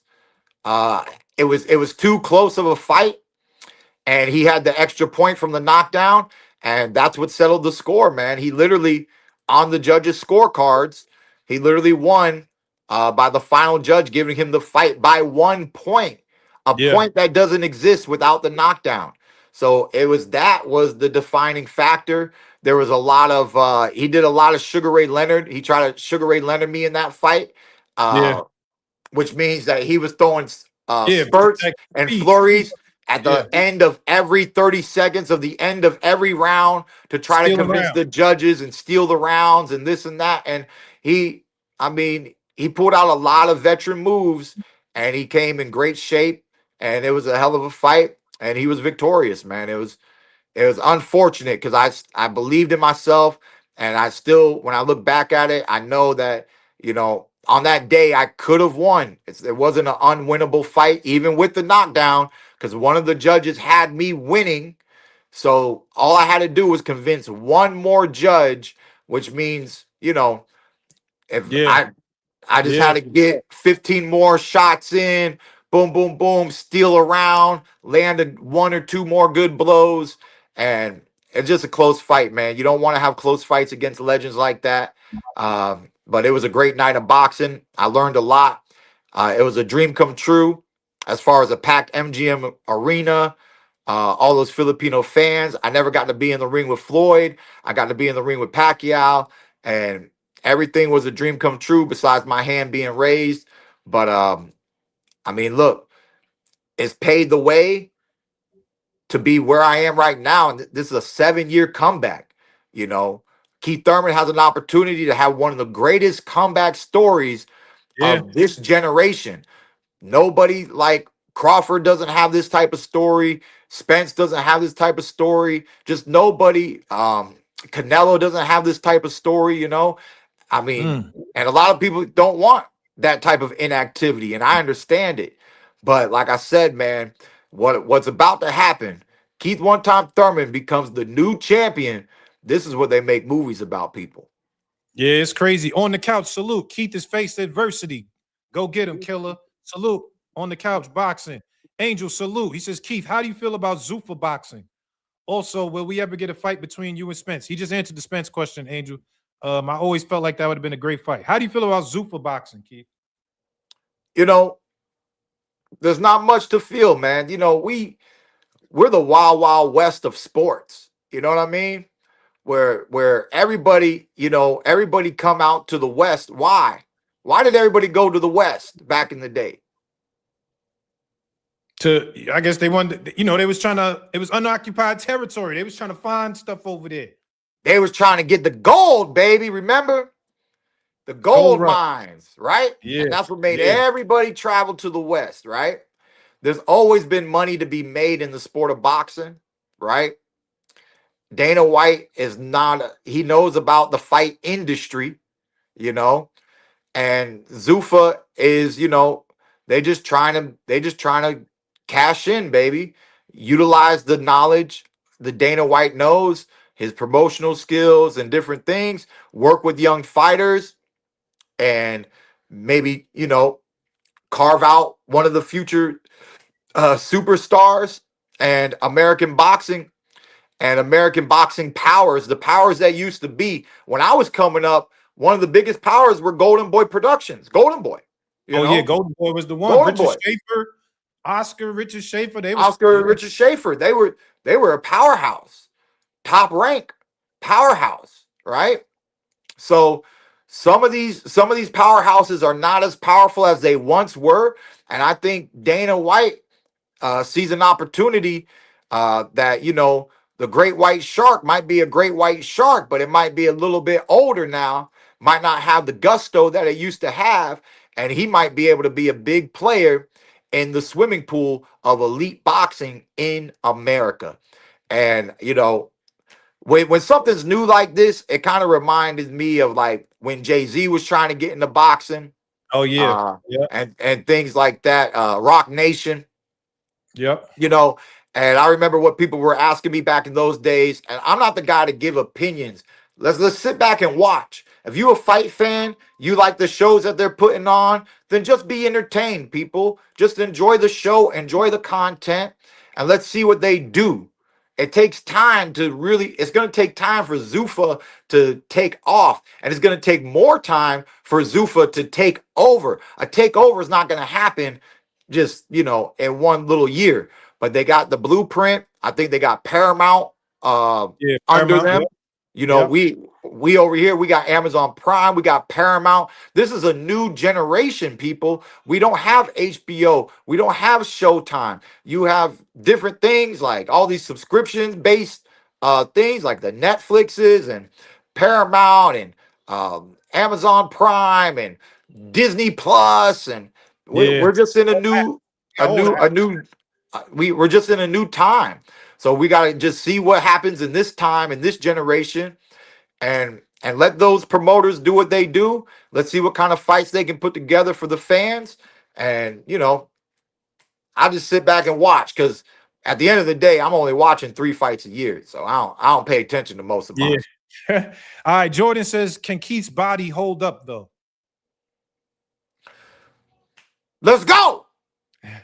Let's go. Put me in the fight. I'm Yeah. stepping in the fire. I'm stepping in the fire. Yeah. I'm a Florida boy. I'm used to the heat. Put me in the inferno. Okay? It's gonna be a good one, man. Don't miss it. Tune in.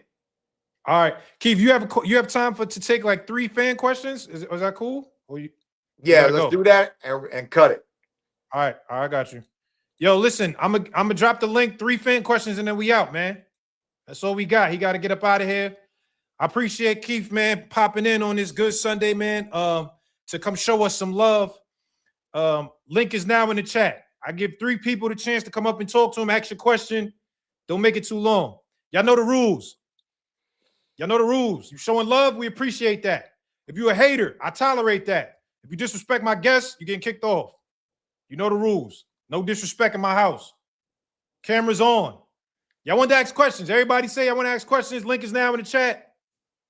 What's up with it, man? We here. Link is now in the chat for Keith Thurman. Angel, one more for Cigar Talk. Thank you. Great episode. Angel, salute, man. Thank you, bro. All right, we got 3 questions and then we out. I'm sorry, it's a lot of people in the chat. There's only 3 questions. Bud Smoke Canelo. Bud Smoke Canelo to the stage. Yo, what's up, Keith, man? What's up, bro? What's good, man? What's good? Man, when this fight got announced, bro, I had you by KO, man. I got you by stoppage in this fight, man. That's what's up, man. I appreciate the love. We going for it, baby. We swinging like Babe Ruth. Yeah, and I was gonna say the comment about like you never been stopped or dropped by a body shot, so I don't know why people even bring that up. Like you get through it every time, you know what I'm saying? And I wanted to ask you, do you think people say, oh, he got a long layoff, he ain't been fighting, but do you think the time off actually helped you more than hurt you? I mean, how can I know, right? How can I know? Because when I was in my prime years, I didn't get prime performances, right? Yeah, But the one thing that we know is what you was saying. Keith Thurman ain't been beat up. Keith Thurman has not been damaged goods, right? yeah, I got 1 loss on my record, and I'd always tell y'all that it's a BL. I barely lost, okay? yeah, for I sure. barely lost. That man took more damage than I took, but he won on the scorecards, okay? So, I mean, luckily for me, man, I'm a big man of faith, all right? I've been working with my guru for the past 3.5, almost 4 years. I've been very meditative. I've been very poised. and reflective in nature, man. I do my silent retreats, and I just got to that place where, sometimes life doesn't go the way you want it to go, but it might be going the way it needs to go. Because Mm. on the journey, in those hard times, in those difficult times, there are lessons. And when you can have the eyes of wisdom to see that these rough lessons were actually something beautiful, Mm. that there's a blessing in these dark lessons, you know and the brothers that been behind bars, they know what I'm talking about, Yeah. because some of our skulls are so thick that you got to be pushed all the way down until you humble yourself, and then you appreciate that which is given to you in life. And when I tell you that I appreciate this opportunity, and I'm gonna do my best to make the best of it. I said I gotta. Oh, I'm not afraid to let it go. If you can beat me, beat me. If it's a win, if it's a loss, if it's a draw, but I'm gonna put my heart and my soul in that ring. As I got this opportunity.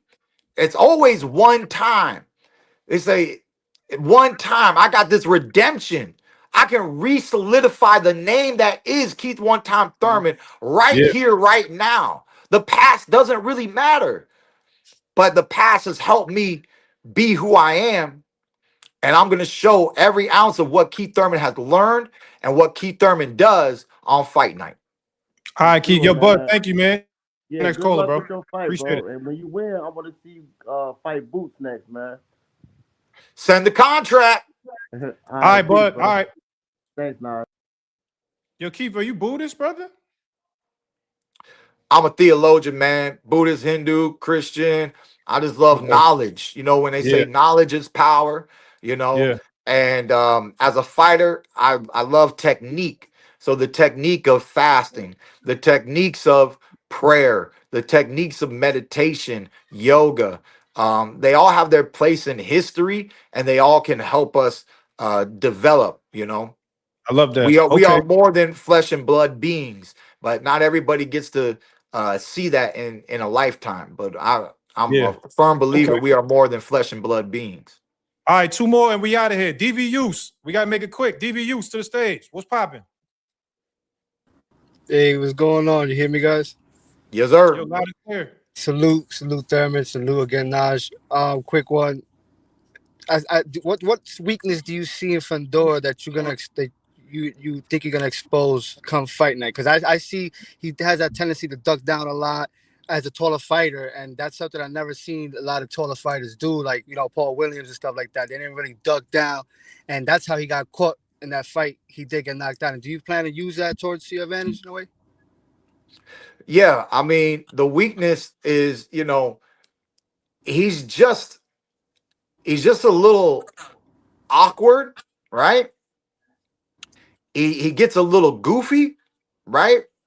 And I see the tendency. He's not a sharp with it, right? He's not sharp, precise like a Shakur. It's not all like in and out. Bing bing. He's not one of those bing bing. Catch, pop pop, turn, catch, pop, boom, right? Like people talk about Ennis and stuff. As part of Ennis's catch and throw, his offense defensive slickness that makes him a challenge. Plus the boys got speed. Plus the boys got power, right? So when I look at Fandora, I don't see a list of all these elite athletic attributes, right? What Mm. I see is a problem of the size of a man, the heart of the man, the strength and conditioning of the man, how much he comes to fight, how he can trade and throw uppercuts and hooks and put punches together. But while he's doing that, he exposes himself, right? He exposes himself, and that's what I mean about holes like Swiss cheese. He's doing certain things right and he's doing certain things wrong at the same time. Can I get in them gaps? Boom, and make my statement and make my presence felt, man. Another thing is, I don't think a lot of people have dug to that body, to that rib cage, because they just really want to go for the chin. So we'll see, man.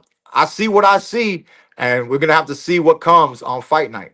Appreciate All you, right. Thurman. The Appreciate your DBUs, knowledge. thank you, bro. All right. All right, yo, last one, y'all, and then we're gonna get to the cooking. We got the topics of the day. We have Keith Thurman here, man. Make some noise for Keith Thurman. Very important to the sport of boxing. Last one, I'm just going in order. Good buddy. Oh no, not this guy. This guy's good buddy, man. This guy's crazy, Keith, but I'm gonna let him on real quick. Yo, good buddy, man. What's up, Oh, man? he got reputation. Yeah, this guy's crazy, man. We all got a reputation. Keep that. What up, baby? Yo, What's come good, gang? on, good buddy, What's not good today, with you? man. We got Keith Thurman, Your man. handshake funny as hell. Hey, why you look like you in the middle of a porn scene right now, bro? What's in the back All of your right, head? Hey, how you go. doing, bro? Go. How you? You gotta go, good buddy. You gotta go. Nah, he couldn't help himself. He's already doing Wow, some crazy. one.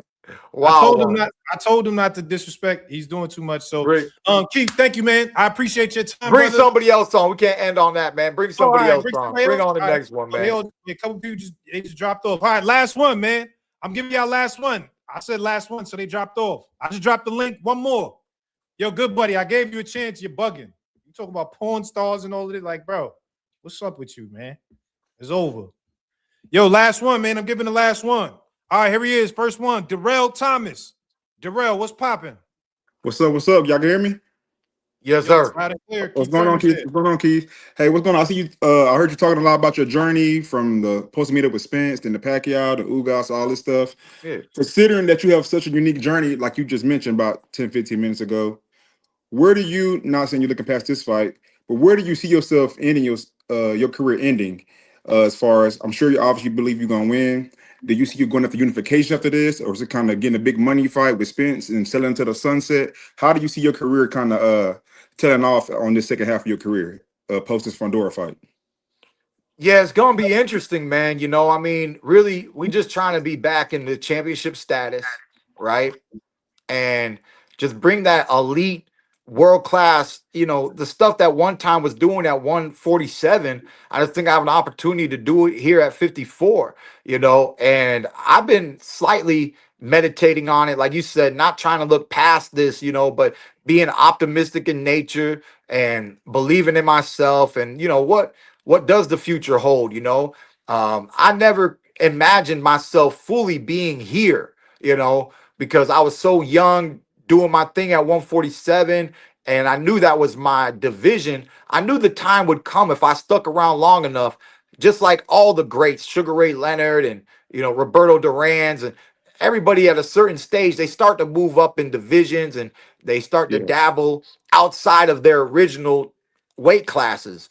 So it was always in the back of my head, but it's very surreal to be here now, you know. So I kind of just wasn't really mentally ready for this in life ever. I was ready for the Tim Tszyu fight, and I'm ready for this fight, and I'm really just taking it one fight at a time, I guess, to be real with you, you know.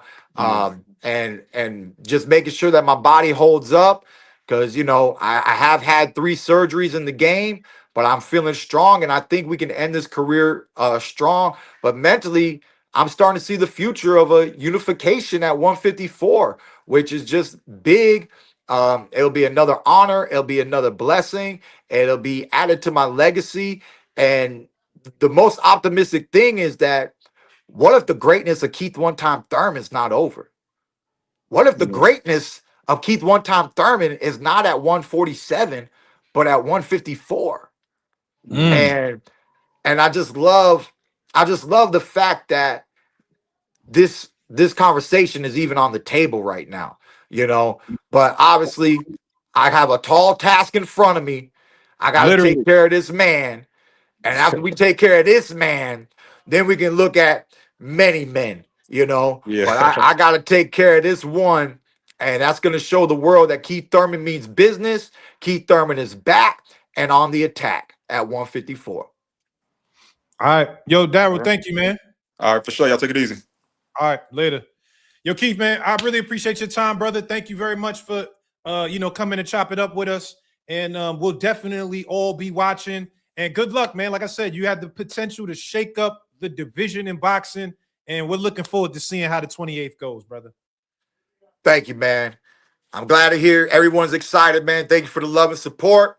And you already know you really support your man. Get them Timber shirts, baby. Go on my IG, go on the link in the bio, and get ready for fight night. Amazon Prime Okay. pay-per-view, MGM Grand, March 28th. There it is. Let's All right, go. let's do it. My boy, one time. Thank you, man. Have a good one. Take care. God bless. All right. Yo, man, one time Thurman, man. Keith, one time Thurman. I ain't gonna lie. If he hold up, let me ask y'all. I probably should have asked him, but he had to go. Is Keith Thurman, he's a Hall of Famer, right? He's a Hall of Famer. Y'all agree? Keith Thurman's a Hall of Famer? Is Keith Thurman a Hall of Famer, chat? I think so. Keith will give Bud a run for his money. Ooh, all the smoke talking big. Keith giving Bud a run for his money. Yeah, oh yeah, everybody saying yeah, Hall of Famer, right? Yeah, I think so. He said no. Yeah, I think he's a Hall of Famer. I think so. If he wins this, oh my God. Oh my God, if he wins this. All right, yo, let's get the cooking real quick, man. Let's get the cooking.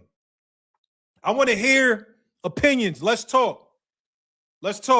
Kenny Sims, Arnold Barboza. Oh, we also got to talk about, I gotta get this brother on the live next week. Najee Lopez. Let me drop a bomb. Where my bombs at? Najee Lopez. Oh my God. Najee Lopez versus I forget the boy name. Gallegos. That was the fight of the year so far, 2026, bro. Najee Lopez and Gallegos was fight of the year so far, 2026. What a fight. A fight. Oh my God. I can't wait for that. All right. Yo, let me drop the link in the chat, bro. Let's talk. We can talk about the interviews today. Keith Thurman versus Fundora, Najee Lopez, or Kenny Sims. Link in the chat, man. Let's cook some boxing real quick before we get up out of here, man. Let's cook. I think, it's 4 o'clock. It's 4 o'clock. Hold up. 4 o'clock. 4 o'clock.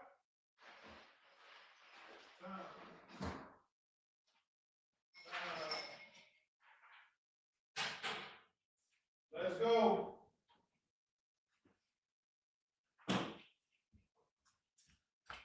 Let's cook, man. Let's cook.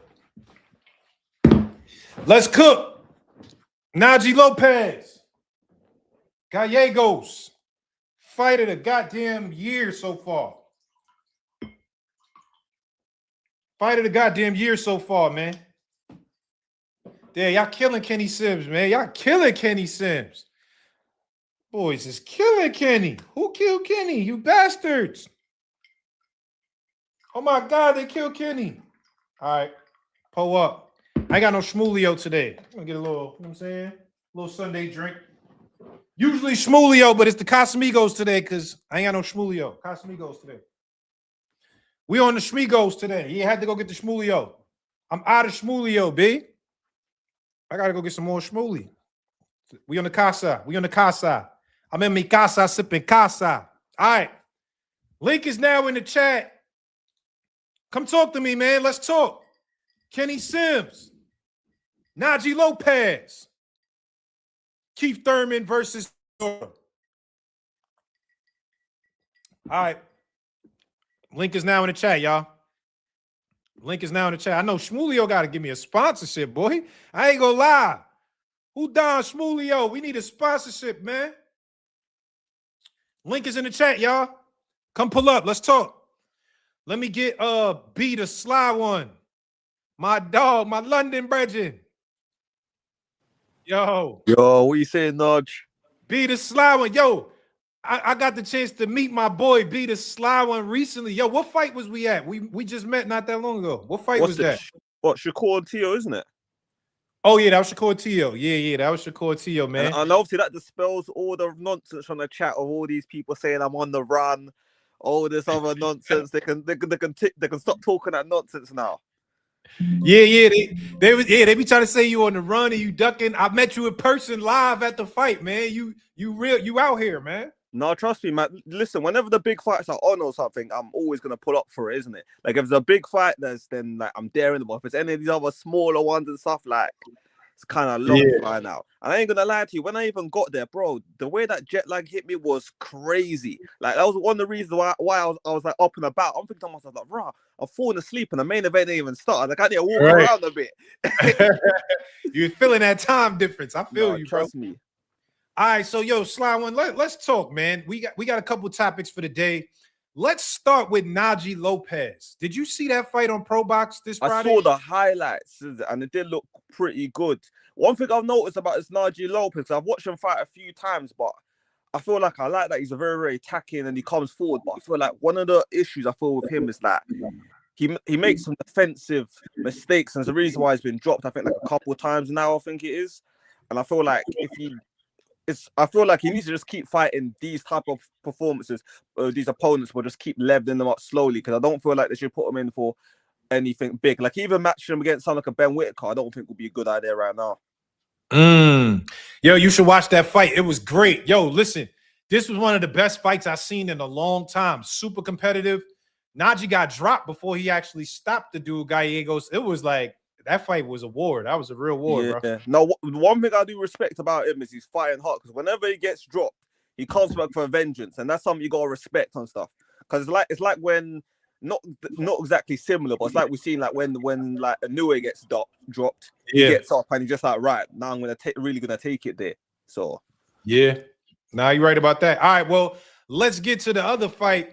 Happened yesterday. Kenny Sims versus Arnold Barboza. I'm not gonna lie, I'm kind of surprised that he actually lost, you know. Like the reason why it was the way that this Kenneth Sims guy has been hyped about and stuff, like you kind of, you know, like when there's certain fights, you kind of expect them to elevate a guy and do something. And if you can't beat an Arnold Barboza, not that Arnold Barboza is a bad boxer, because he's decent. He only fought Lopez, that he's only got one loss against Lopez officially, because obviously he's had a couple contentious wins. But it's just like if you can't beat someone like that or something, then like where do you go from here? You sound like maybe you're just gonna be like an opponent or something, because I know they're trying to build up, because obviously like Chicago don't really have many fighters these days. I know they're trying to put some sort of backing on him, but that's like I think his second loss, because I saw him against Duarte and I wasn't really too impressed when I saw him fight Duarte. So it was just, I thought he looked good against Duarte. It's just Duarte mowed him down though. Like he didn't bullied him. That's the thing with it. Yeah, like, he looked better even though he got stopped. He looked better in Duarte fight versus what I saw last night. Yeah, you could say that, but for me, like from what I've seen with him, you know, there's certain opponents I wouldn't go far and be like, oh, he's trash or whatever, but they're just levels, and I've seen enough to say that this is not a guy that unless he gets maneuvered into a title, he's not winning the world title. Hold on, sir, but you don't sound like you respect Barboza, man. He got to win against Jack Catterall. You know what I'm saying? You know what? The win against Carroll, that was a good win, but people forgetting when was it Sean McComb or something like that? He fought someone. He didn't win that. He didn't win that. So like, that was a close fight. And we saw Teofimo Lopez. I didn't even like Lopez. I wanted Barboza to win, but I knew Lopez was gonna win it, and he stuck. I wouldn't go far styled on him, but he showed Barboza levels in the ring. They said Kenny Sims doing people taxes now. Yo, Lulu, chill, Lulu. You know what? These people in the chat, they need too much sometimes when they write someone off, you know. Like, because like I said, if we're saying like, is Kenny Sims gonna win a world title? No, that's just my opinion. Like, I could be wrong. But where do you feel like Kenny Sims now, based off of this fight? Like, is he? You think he's just like a gatekeeper? Like, where do you think he's at? Yeah, like I have to be honest. Like, I just see him as a gatekeeper, and the worst of it is not like I could say like, oh, he's a high level gatekeeper, like someone might see someone like a Jermaine Ortiz. But even though Jermaine Ortiz could potentially still win a world title, I see him as just a mid level. So it's like, you see how Keyshawn Davis has just gotten to 140. I wouldn't match Keyshawn Davis against Kenneth Sims because it will stop him. I feel like it was a waste of time. So I feel like someone like a Kenneth Sims, he'll be good for fighting. He could be another step up for someone like Adam Azim or something like that. But like, okay, I'm not mad at that. I'm not mad at that. He's like I said, he's not someone that's Kenneth Sims. I've seen enough to say he's not winning world titles for Chicago. He ain't bringing no belts back there. So yeah, okay. Well, all right. Lastly, what do you think about Keith Thurman versus Sebastian Fundora? For me, I want to keep it real. I don't rate Fundora. Like, I really don't. Like, you don't rate him. No. Fundora be beat up, man. Najee, you know boxing and you've been watching long enough. You see his opponents. I feel like, every now and again, you know about fighters that are matched up carefully. He's been matched up carefully. I know what I'm seeing. I know what I see when I watch this guy fight. The only question is if Keith still got it. Because we already know Keith in his prime would crush and step on this guy. He wouldn't even be in a ring with him. It's only about to seeing what is Keith Thurman actually got left. Because that's why it's actually a plausible fight he can actually win. Because a lot of people are saying that, Fundora, all they're seeing is all the physical attributes. Fundora's tall, he's got long hands, he's just going to bully him and walk through Keith Thurman. But people are thinking to themselves, like, well, what if Keith Thurman eats up his body? It's not like Fundora's got good defense. His defense is his offense. What happened if like Keith Thurman is slipping all these longer arm jabs? And we all know that Fundora, sure, he can fight on the inside or something, but that's where you're more likely to get cracked. That's why Brian Mendoza just flattened him. There's a reason why, there's a reason why. Why do you think there's a question of Fundora wanted to fight Spence? Like, he's still all trying to do carefully ones, even though I kind of thought Spence could kind of still win or something. But also, why did Fundora? What did he do? He gave away his belt to Xander Zayas. I know, carefully think what happened. What happened when Crawford was mandatory for? When Crawford was mandatory, always like, I feel like I'll make more money with Spence. I know a carefully matched fighter. If I was to be real to you, I feel like I have all the champions. People talk about Xander Zayas being food, and maybe to an extent I'll say he's a weak champion, but I feel like the real food is Fundora. He just looks intimidating. Nah, you talking crazy, Sly One. I'm keeping it 100. I see. Do you know what it is? Sebastian Fundora is just equivalent to what's his name when Nikolai Valuev was heavyweight. That's all he is. But just at 154. Anyone who remembers Nikolai Valuev will know that tall guy, not skillful. And we saw what happened. What happened? David Haye pieced him up, and I could see Keith Thurman doing the exact same thing. Why? Because he's got better boxing skills, probably better speed, I'd feel like. And it's just all about if he's got the tank. If Keith Thurman has got 12 rounds in him, Keith Thurman will beat Sebastian Fundora and maybe even stop him. Okay. Well, I can't wait, man. Yo, Sly One, thank you for pulling up, brother. I appreciate you, gang. No, I appreciate it, man. Anytime, Naj, man. Keep doing your thing. All right, salute. All right, yo, let me get Rakin. Am I saying that right? Rakin to the stage. Najee, can you hear me? Yo, loud and clear. What's up, my brother? It's Rakeem. Oh, Rakeem. Okay. Yes, sir. Yes, my bad, sir. Rakeem, man. Yeah. How are you, man? Hey, I'm good, man. Thank you. It's last week of Ramadan, Muslim, fasting. Just getting things prepped. Yeah, I'm doing well, man. Appreciate you having me on. I've never called into your show before. Well, man, I appreciate it's cool that you actually bring people up face to face, make them show some face. Yeah, you know what I'm saying? Because I want to talk boxing. I got to know who I'm talking to because people say crazy things. I got to see who I'm talking to. You know what I mean? But let's go, man. Definitely. Topics of the day. You can pick where you want to start. We're talking about the fights this weekend. We had Najee Lopez versus Gallegos. We had Kenny Sims versus Arnold Barboza. And we're also talking about Keith Thurman and Fundora. Where you want to start? Let's start with Najee, man. That was an insane fight. Crazy. Crazy. Yeah. Here's the thing, man. I've been following Najee for a good year now. A quick shout out to Pro Box. Their cards never miss with their great point. But Najee, I've now seen him in several rough fights, like wars. This was like an all-out war, and he's had kind of like second tier, third tier wars. I really love this guy's professionalism. I love his heart, like how he he's real honest about his performances and everything. He's a dog, but I worry about his longevity. I really do worry about his longevity. Fighting like Are you this saying that because- based on his? Are you saying that based on his fighting style? Or are you saying that His- like because he's been in so many wars, you think like eventually it'll take a toll? I think it's both, man. I don't know if he's gonna. What I worry, like, I really like his style. He's aggressive. You know, he's got good technique, but I'm concerned he's not. He's taken too many shots to make it to be champ. That's what I'm worried about. Because I'm worried if he gets one at light heavyweight, I feel like there is the champs, and then there's a talent gap, you know, with the contenders. And I think if he goes up against anyone at the champion level, I worry. I don't know how he's going to fare. But I really like Najee Lopez. I'm rooting for him. And maybe, you know, he's still young. Like, there might be a lot more wrinkles in his game still yet to show. I agree. I do want to see him in that, like, you know, next step up level, but not champions. Like guys, they said hairline check, man. I see the chat. Oh, they cook everybody. They talk fat about in here. So that's what they do. Yeah. They said you look like Bad Bunny. That's what they're saying. but you know, he's young still. He might still have a lot to show and grow. So we'll see. But a way to think about it too is one. I do think he got the best Gallegos that night. I agree. But if you look at other contemporaries, they didn't take this much damage from Gallegos. I agree. As a fan, it's hard not to bring up that point. You know what I'm saying? Gallegos and Khalil Cole, he didn't look like that. He didn't look like that. He didn't look like that. Even when he got stopped, I think he got caught. Cole got caught, and that was okay. He got caught. Yeah. That was it.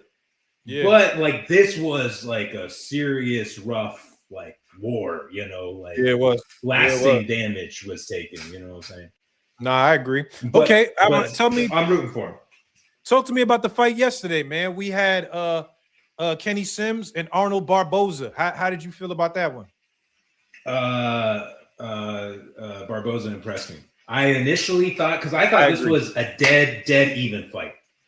Both guys moving up. Both guys, the way look, I'm not the most educated fan, but my like read on their style was they have very similar styles, and I think Barboza impressed me in how he closed it out. And I kind of had a feeling like initially, like for a while, I was thinking Barboza because of his experience. I edged it to him, and then as the fight got closer, I was thinking about Kenny Sims and like some of the work he would pull on the inside and stuff. I was like, maybe Sims is more rounded skill set. But Barboza really showed out. So shout out to him. And I think because with him being all Golden Boy, I could see them matching him up with Ryan. I can see that. Either that, because Ryan needs an in-between fight if Haney's going to fight Rolly. So I think they're going to match him with someone in-house with Golden Boy. How about Rocha? Alexis Rocha? So it's one of those two. That's where my head was going. I think it's one of those two that they're going to match up with Ryan. Did you like again? that? What's up? Did you? Oh, I said Alexis Rocha, and my Alexa is going off in the living room. Yeah, I think either of those matchups. I think the better matchup for Ryan will be Barboza because he's got more wrinkles in his game, and he's going to be he's a better boxer, and that's what he needs to be. He needs to fight a pure boxer, I think. You know, going into a Haney rematch. Did you like Rocha's performance against JoJo? No. No. I think Rocha has not been the same since he got stopped, man. Since Sention, he's not been the same. He doesn't have the confidence the same, and you know he's fighting the bloated JoJo Diaz and like JoJo, you know, who's coming off like all kinds of life issues and this, that, and the other. You know, 3-4 losses in a row. I would expect more from Rocha if he's going to be a true contender. You know what I'm saying? But I don't know. I don't know. Okay. That was not impressive to me. Gabriella Fundora. Man, that girl is bullying people, man. Bruh. She's bullying these girls, man. It was a crazy mismatch. All right, that girl was 20 years older, and a foot shorter. The hell is that, man? And at the end of it, she's talking about going down in weight. That's like kind of fucked up, man. I'm like, what's the point? Yo, she want to go down in weight. It's crazy. Like how much of a more ridiculous advantage are you going to have? And like, she has not had any kind of notable competition. The mismatch is insane. She's a foot taller than everybody. We gotta salute the technique. She's very, very, very skilled. But I also think her natural advantages is just like everything is a mismatch in her division. And I think with how like shallow the talent pool is in women's boxing, although it's growing, of course, you just gotta be looking at divisions above. I think she'll hold weight if she. Do you rate her high? Up. Do you rate Gabriela Fundora high in terms of like women's pound for pound? Do you rate her high? I do. From what I'm seeing, look, I think her technique looks great. She's like wiry, got these like wiry like punches and stuff. They're sharp. The way she's corking them, like it looks great. Like she looks great. I just think she's got to keep moving, start working her way up to challenge herself. You know what I'm saying? Like, okay. All right. I feel that. All right. Lastly, man, we got Keith Thurman versus Sebastian Fundora happening in 2 weeks on the 28th. Yeah. How do you feel about that fight, man? I got to root for Thurman all day. You going for Thurman all day? Yeah. I like Fundora a lot, but I got to root for Thurman, man. I got to root. All right. So I know you rooted for Thurman, but who do you got winning the fight? I'm not sure. Because Fundora hasn't faced anyone as skilled with the pedigree of Thurman. Fundora has all the advantages. It's all on his side, but I think there's these other like intangibles in terms of there's experience. There's undeniable disparity in experience. It's like Thurman is several levels above in experience and in pedigree. Several levels above in pedigree and with technique and IQ. But then it's just like, again, the younger dude that's way bigger, been campaigning at this division basically his whole career. I kind of see it 50-50. I don't know. I really don't know. I'm hoping Thurman pulls it out, though. Yes, it's going to be a close fight. I agree. Keith definitely has a shot to pull it out. But just Fundora's sheer size, inside fighting, like it's just tough. And I remember when I had Serhii Boachuk on the show, he told me, he said, I sparred Fundora, and that was like the hardest I ever been hit before. And he was like, Fundora don't look like he hits that hard, but he said he hits. He's like, the guy hits very hard, and it doesn't look like it, but it feels like it. Shout out to that family, elite genetics. You can be tall, wiry, and you're punching like it's crazy. And you know, you're smart. You know, the brothers going to Harvard, like unified champion, right? Going to Harvard. Triple A certified, man. Dude, it's too good, too nice. Okay, go ahead. Go ahead. Oh, what you gonna say? Go ahead. No, something completely irrelevant to boxing. So I'll wait till we're capping it up. Nah, go ahead. We about to wrap up. Go ahead. Okay, when's the last time you smoked a cigar, man, on the show? I've been since I started watching your show. I was like, where's the cigars? Does this guy smoke cigars? Yeah, so I'll tell you. So, all right, what initially happened when I started the show 7 years ago, I was interviewing artists, rappers predominantly, right? And that was the premise of the show was I would get an artist on the show with me, we smoke a cigar, and then just talk shit. You know what I mean? The cigars was like, it was bossed up. Like, I like cigars. I enjoy cigars. What happened was when I got my first 1 million views, YouTube started demonetizing my content for tobacco products. So all like when the ads run, they wouldn't run my ads because of tobacco products. Oh, for real? That's wild. So I stopped actually smoking cigars on the show because I was like, you know what I mean? I can't monetize the content that I'm putting out. So I stopped that. And then when I got to boxing, these guys, they ain't trying to really smoke either. You know what I'm saying? They kind of like, you know, trying to be clean athletes or whatever. So I just couldn't change the name because every time I'm outside, they don't say, yo, Najee. They be like, yo, Cigar Talk. Everywhere I go, they be like, Cigar Talk. So I was like, I got to just keep the name. But I haven't smoked because YouTube's policy, they were flagging tobacco products. So that's the reason I don't smoke on camera. But off camera, yeah, man, I smoke cigars, bro, for sure. Interesting. Okay. And if you don't mind, if I got one last question for you. Yeah, I don't know if you can answer this or not. Yeah. Did you and the Godfather get your smoke on together? You asked him. He said he was like, yeah, sure. He said he would. Not, you know what? Not yet. So he's been, because Bob, he lives between Vegas and LA, and his LA house is like, I wasn't gonna go there. I was gonna meet him in Vegas. So when he gets back to Vegas, though, I spoke to him recently, and he's like, "Yo, pull up to Vegas." So it should be in the next month or so, though, for sure. That's legendary. All right, Najee, appreciate you. Yeah, man, appreciate this. Nah, for sure. Thank you for pulling up, Rakeem. Appreciate you, bro. Of course. All right, later. All right, man. Yo, what's up, man? Where the chat at today? Y'all ain't pulling up. Y'all got to pull up, man. Let's talk, man, while I'm here. I feel like the chat, y'all ain't pulling up today to come talk, man. It's been a little light, man. What's up? Everybody scared of the cooking? Don't be scared of the cooking. That's what come with it, man. Don't be scared of the cooking. Let's talk, man. I ain't gonna lie, Caroline Dubois, man. Bruh, that girl, man. Don't be scared of the cooking, y'all. Come pull up, man. Hit the link. What's up, man? Yeah, what's up with y'all today? Bring my boy back up, man. Delonte West is my boy right here. It's my dog. DV Use, what's popping? My guy, I'm out just running errands and shit. Got to go to Florida soon.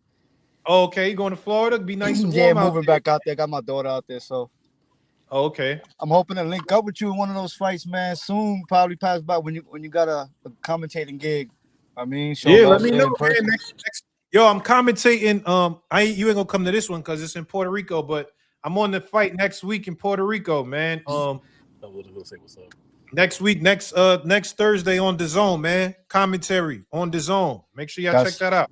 Sounds very, very. I'm definitely will. I'm actually a few things. My bro want to say what up to you, man. So he always see me on Cigar Talk. Okay. What's going on? Yo, bro. Oh, that's your real brother. Y'all look alike too. That's your real brother. There's only one Delonte Cigar.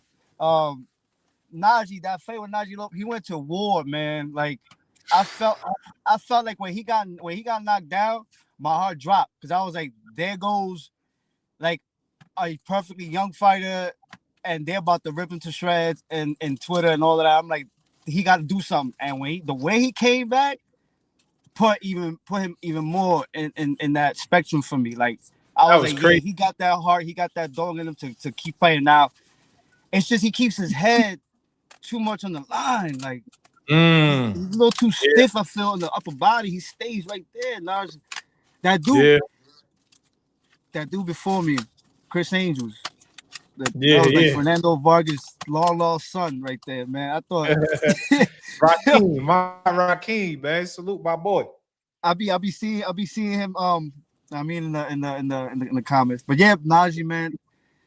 No, he gotta move. He gotta move around. He can't really keep it in there in the center. He can't. Yeah.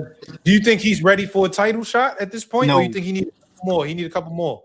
Yeah, he need a couple more dominating fights. Like he gotta I feel like he gotta dominate, not like in a get him out of there fashion, but he gotta dominate skill wise. Like he gotta get that at least that one fight where he gotta show his whole arsenal.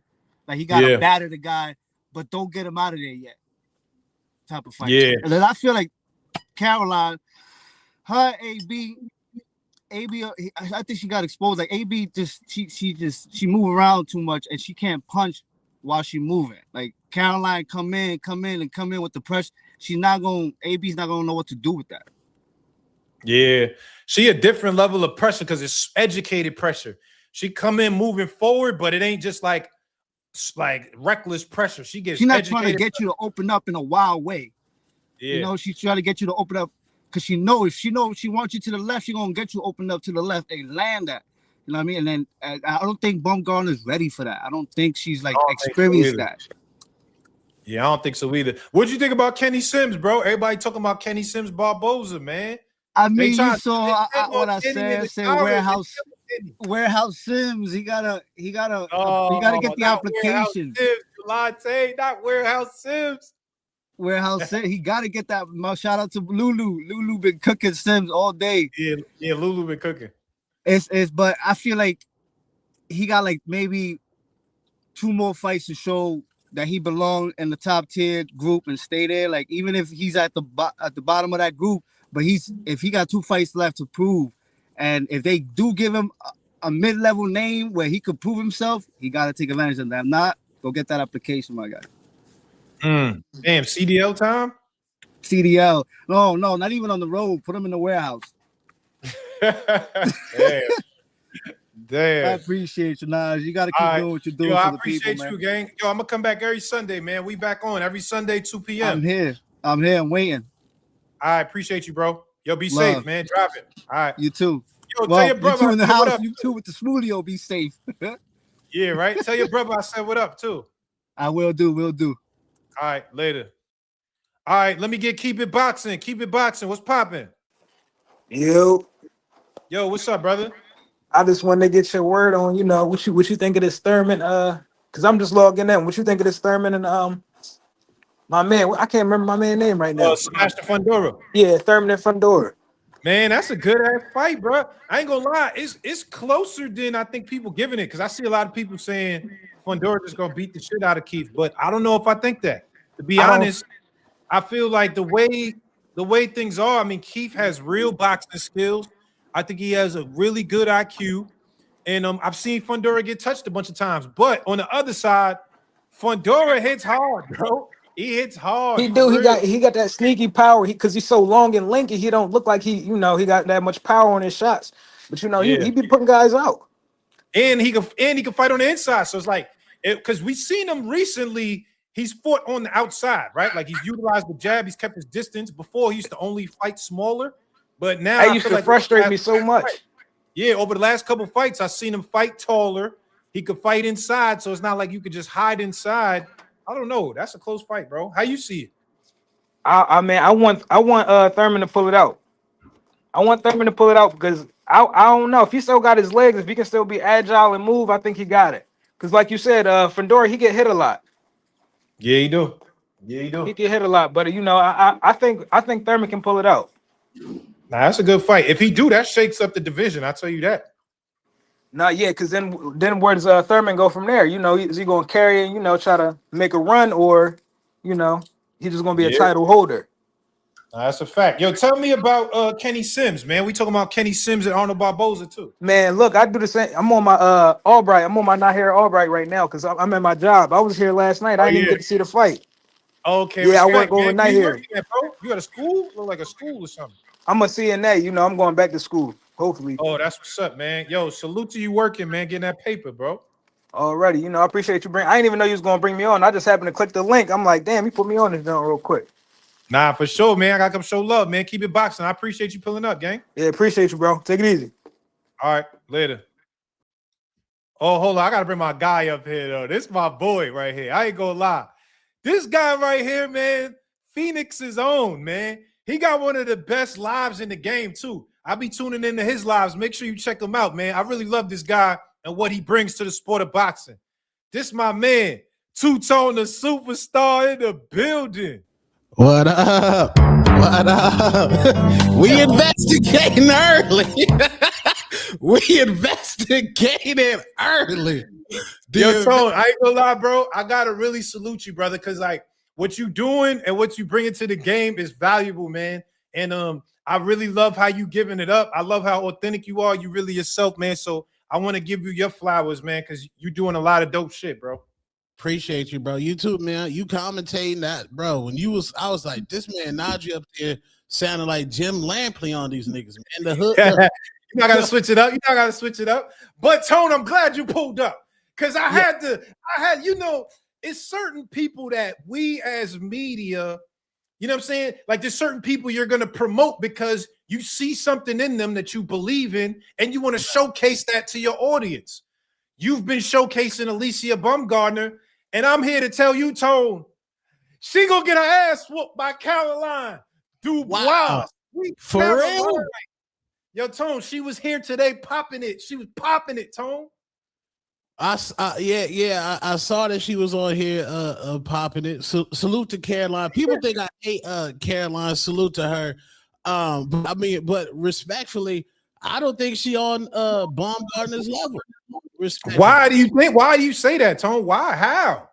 I mean, respectfully, she's fighting Terry Harper. Baumgartner already packed her up. Like, let's just be clear. We already packed her up.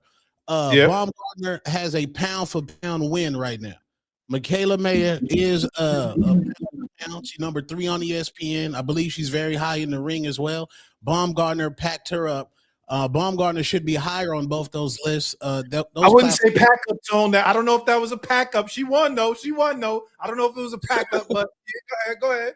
But it was on the highest stage too. I mean, at that time, it was Clarissa, Vanna, Baum, and then Michaela. And really, Baumgartner sold that fight. If we want to be real, be real, nobody cared about that fight until Baumgartner called her a dog face female dog. Respect. I remember that. I do remember that. Yeah, and I'm not knocking Caroline. Salute to her. But she got to fight that girl from Iran. She got to fight that Iranian girl, man. Oh, the power puncher girl, punch girl. Yeah, Tarif, man. Tarif out there punching. She got to fight Tarif. And she called her out today. She said she want that smoke too. She said she could get it too. Oh, Tarif can get it. Okay. Yeah. I'm with that. Salute to that. Hold on, but you answer me this though, Tone, because like I said, it's you to me, you've been showing Baumgartner a lot of love, and deservedly so. Like she's a good fighter. She's accomplished a lot in the sport. But it seemed like every time Sweet Caroline, we got to call her by Sweet Caroline. Every time her name come up, it seemed like Baumgartner she coming up with different reasons why, like, Caroline not ready, and she a puppy, and she got to do this, and she got to do that. And she's also fighting some leftovers. You know what I'm saying? Like, the pizza's been left over. She's fighting leftovers as well. Why do you feel like this fight hasn't happened as of yet, Tone? I mean, you got to look at it like this. Saul Canelo Alvarez, his radical fan base, they built up a guy by the name of David Morrell. They said David was ducking this guy. They built him up, and what happened? They went ahead and packed this man up, changed his whole career. We don't even know if he eat food the same, respectfully. That's true. They're building up Caroline Dubois the same way. They're building her up the same way. Caroline Dubois ain't been in there with Michaela Mayer, a new MVP signee. She just about to go ahead and fight Terry Harper, and plus Caroline Dubois is at 135. How many minute rounds she fighting, Najee? She doing 2. She only doing 2 minute rounds. Oh yeah. The bomb, we had 3 minute rounds. Yeah, we had 3 minutes. Oh yeah, that same WBC belt that Bud and Shakur ran off on the floor twice. Yeah. Pack it up. Get it out of here. We fighting 3 minute rounds. It's levels of this, bro. I don't even know how Carolina look fighting 3 minute rounds coming down to 130. You think Bomb got to go up? Who the A side? Hold on. I mean, yes, she is the A side. However, she did say she could make 150. She was talking about fighting Clarissa at what? 154. So you could go up to 54, but you can't go up to 35. Is that what you're saying? Nah, she said 147. She said she'll fight Clarissa at 147. Oh, so Clarissa, she can't go to 35, but she could go to 47? For who? For Caroline? Sweet Caroline. Wait.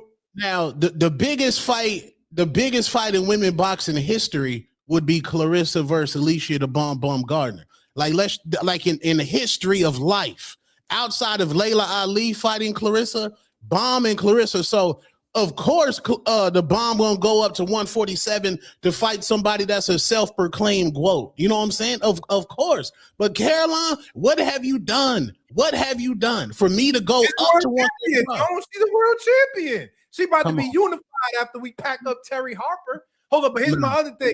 Here's my other thing. If there were other fighters at 130 that Alicia Baumgartner could fight, and we were like, all right, cool. She still got work to do over here. Tone, she packed up all the work at 30, Tone. The work has been packed up. She boxed it up, packed it up, UPS'd it. Ain't nothing else over there. What we doing?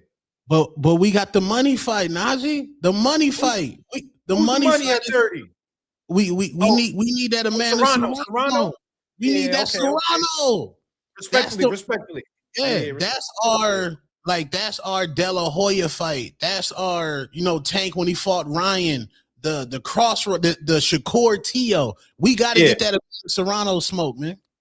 No, I'm not mad at that, Tone. That's a good point. I haven't heard them building that up at all. I haven't really heard them talking about it to each other, but that is a good point. And that is respectable to be like, I'm gonna handle this business over here. But it just seemed like to me when Caroline name get mentioned, the energy feel a little like, you know what I'm saying? I don't know. And respectfully, because Alicia, she blocked me on Twitter. I'm such a nice guy. I don't know what I did to deserve this. You know what I'm saying? But, I'm so easy to love, Tone. I don't know why she did this, but I just would want to see the best fight the best. And it feels like to me, Caroline and the AB, the bomb, it feels like the best fight and the best. Yeah, I would love that fight, but I think it still needs to be built. Caroline, let's say she beats Terry Harper. Let's say she beats that girl. Oh, we're not gonna let's say, Tone. She gonna pack. She tell what's gonna happen to Terry Harper, Tone. Wait, have you seen Terry Harper's Instagram? Nah, what's going on over there? The yams. I mean, she got a butter face. Respectfully, the face is respect, but the yams, bro.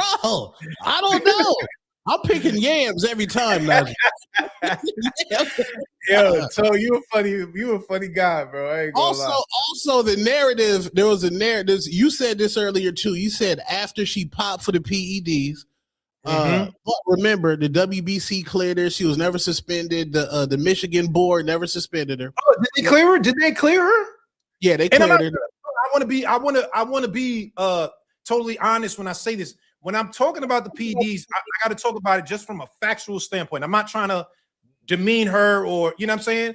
I'm just saying it from a factual standpoint of what happened. But you're saying the WBC cleared her? Yeah, the WBC cleared her. They did an investigation. It was a trace amount. She was never suspended. She kept all of her belts.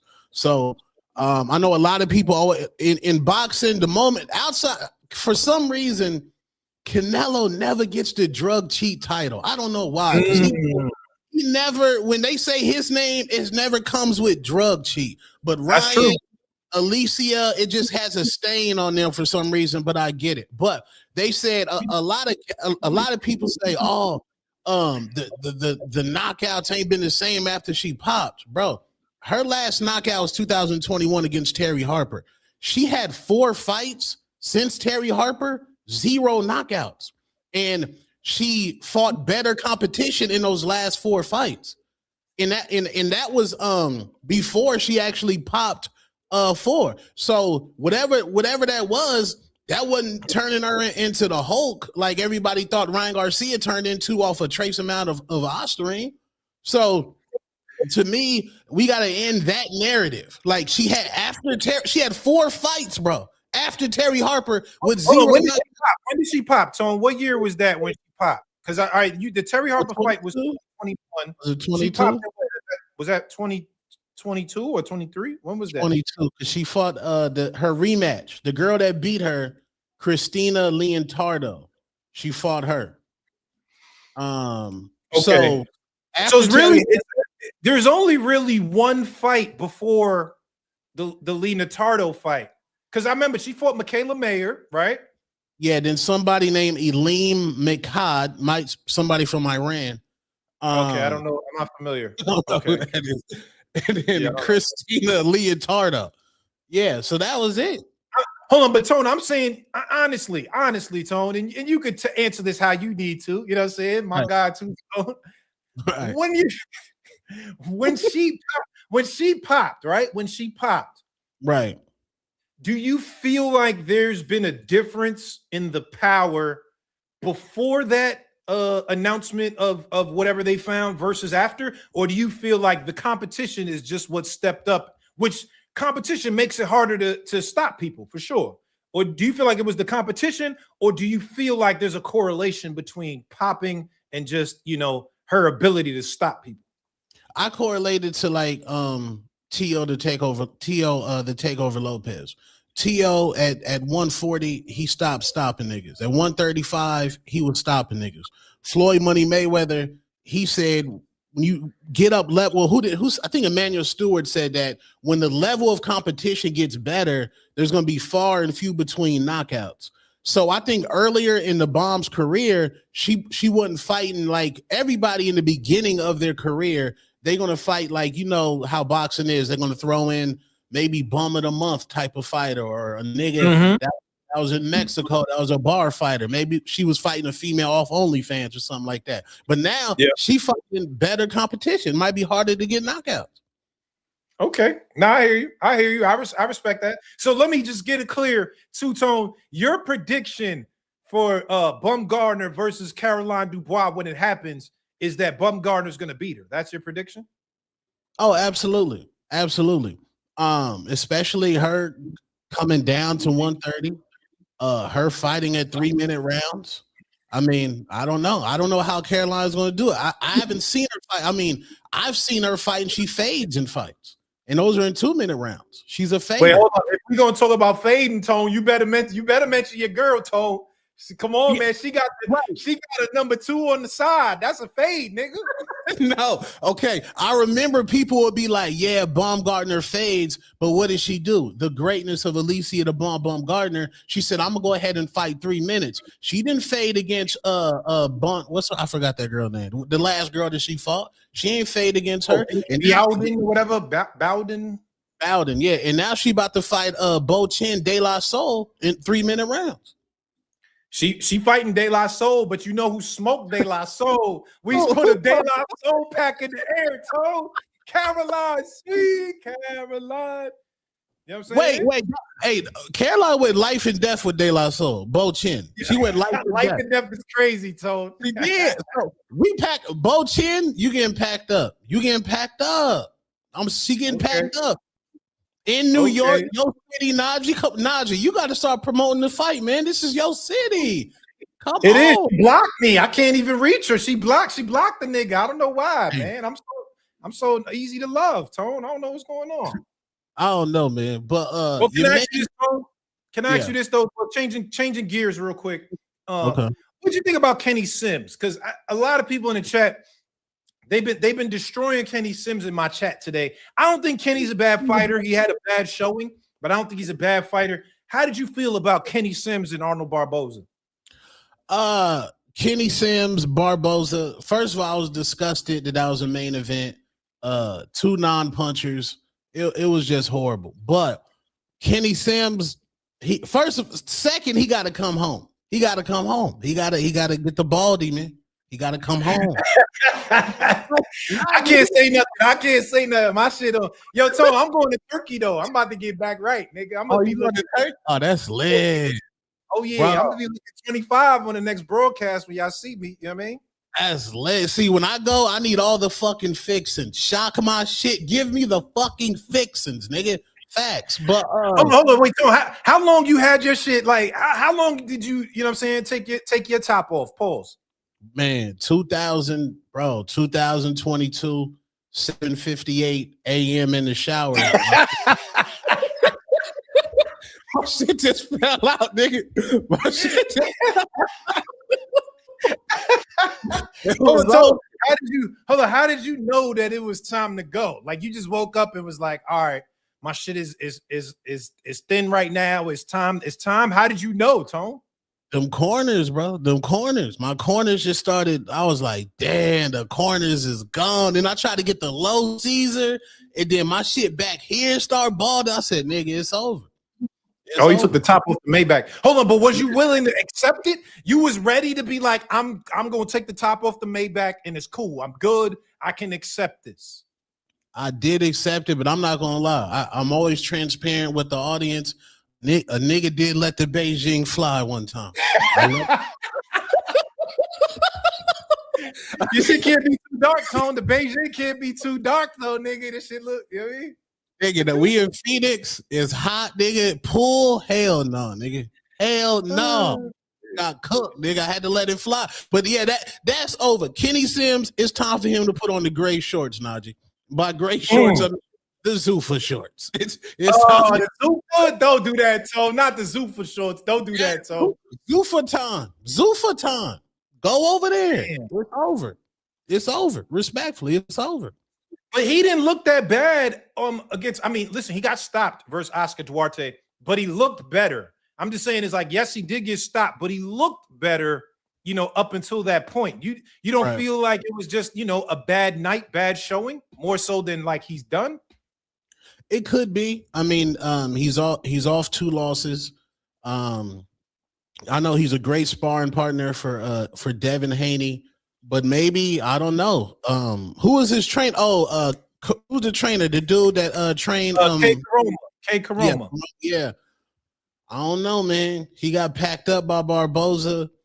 I don't want to throw him away, but I think it'd be good for him to go to Zuffa, fight the 147 pounds there. I like Salas from Zuffa. They got hammer hands over there. Maybe that's Avius Griffin, an Avian Griffin fight. Mad at that. I'm not mad at that. Salute for the super chat. Drink More Water says Najee tried sneaking out without the hat on an obscure Tuesday DAZN card. Us real boxing fans, that really check for everything. Seeing you, bro. Yo, man, thank you, man. Drink More Water. I did, man. No Hat Naj. It's serious when No Hat Naj pulls up. I'm commentating on DAZN next Thursday. I'll be there with no hat. Please tune in. Thank you. But yeah, okay. So you think it's over? It's Zuffa time for Kenny Sims. Yeah. Okay. What did you think? Did you see the Najee Lopez fight and Gallegos? Yes, fight of the year, hands down. I definitely agree with you. And I was talking to my guy Ness. Ness was like, "How come those fights are fights of the year instead of a Shakur Teo fight, a more technical fight, or a chess match?" And I was like, "Bro, casual fans run boxing. I know the hardcores don't run this shit. Casuals run this shit, and casuals want to see that. That is something they gonna pay $60 for. 2 guys chunking at the highest level. Najee Lopez, he passed a test, bro. The experience he got from that fight, bro, sky's the limit." I agree. But you know what? I mean, I also think it's not just the fact that, you know what I'm saying, he, you know, the technical fighter. I think adversity builds into a great fight. Like when we can see a guy go through adversity and overcome, I think that makes for a better fight. I'm not taking away necessarily for the chess match, but remember, right before Najee got the stoppage, he got dropped. He got dropped by Gallegos and came back to like stop the guy. So I do think the level of adversity sort of adds to the drama of the fight and makes it a better fight, in my opinion. And Shakur and Teo was a crazy chess match. It just wasn't competitive enough to be fight of the year, because I feel like a fight of the year, it has to be competitive for us to feel like it's a fight of the year. Yeah, the greatness of Rockstar Shakur Stevenson. Do you think the people are saying that Gallegos, he lost the second time to Cole, but the first time he kind of cooked Cole?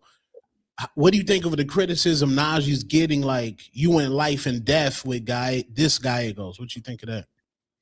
That's a good point. I thought this Gallegos looked like the best one I seen. He didn't look just like, you know what I'm saying, how he looked against Cole in either of those bouts, to be honest. I thought this guy felt like the best version of himself. He took a lot of punches. He gave a lot of punches. His stamina even looked a little better. So I don't know. It's hard to compare him, because he just looked like he came for it to me. You know, this Gallegos. What'd you think, Tom? Yeah, I agree. They said he was getting sparring with David Morrell, so it looks like he was getting top-notch sparring out there in Vegas. And maybe style make fight. Salute Najee for putting on a great performance. He need at least like 9 months off after that. Najee, what did you think? Your man Blueface got packed up, man. Lord. I only seen clips. I didn't see the whole fight. I only seen clips, but Chibu was putting the paws on. Oh my God! From what I saw, Chibu looked like he was putting the paws on Blueface, man.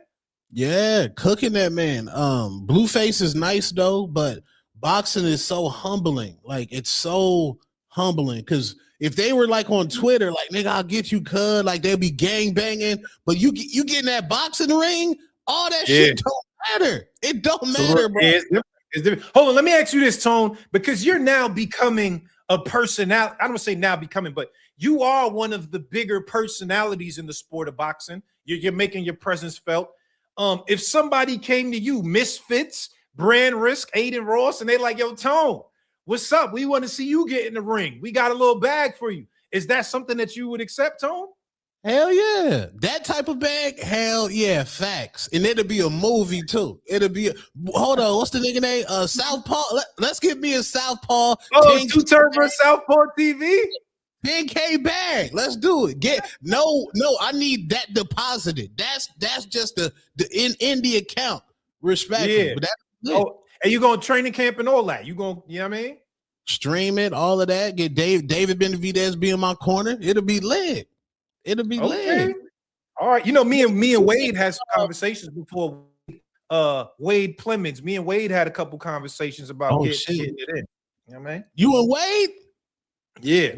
Wade be fighting, bro. Wade I fighting. know. Wade really be fighting, Tone. I looked at his tape. I'm like, oh, this nigga really like, you know what I'm saying? I haven't had a fight in like maybe like 10 years. I think that was the last fight I had. It was in the street though. Like not a boxing. It was like, you know. Yeah, damn. Yeah. But next weekend, come to Orlando, bro. We got the Border Wars, bro. You got to come watch them amateurs. We having a tournament. Is that you and Ness? Is that the what y'all on Boxing Boys? Yeah, Border Wars. I believe 18 is going to be in Orlando, and it's the pre-fight to Ammo and what's the nigga name? Adamas. Carlos. Okay. Hold on. What date is it? On what date? It's March 21st. They said 21st. No hats allowed in the ring. No, fuck that, nigga. I wear my shit. You don't have a hat on in that motherfucker. Fuck that. Yeah.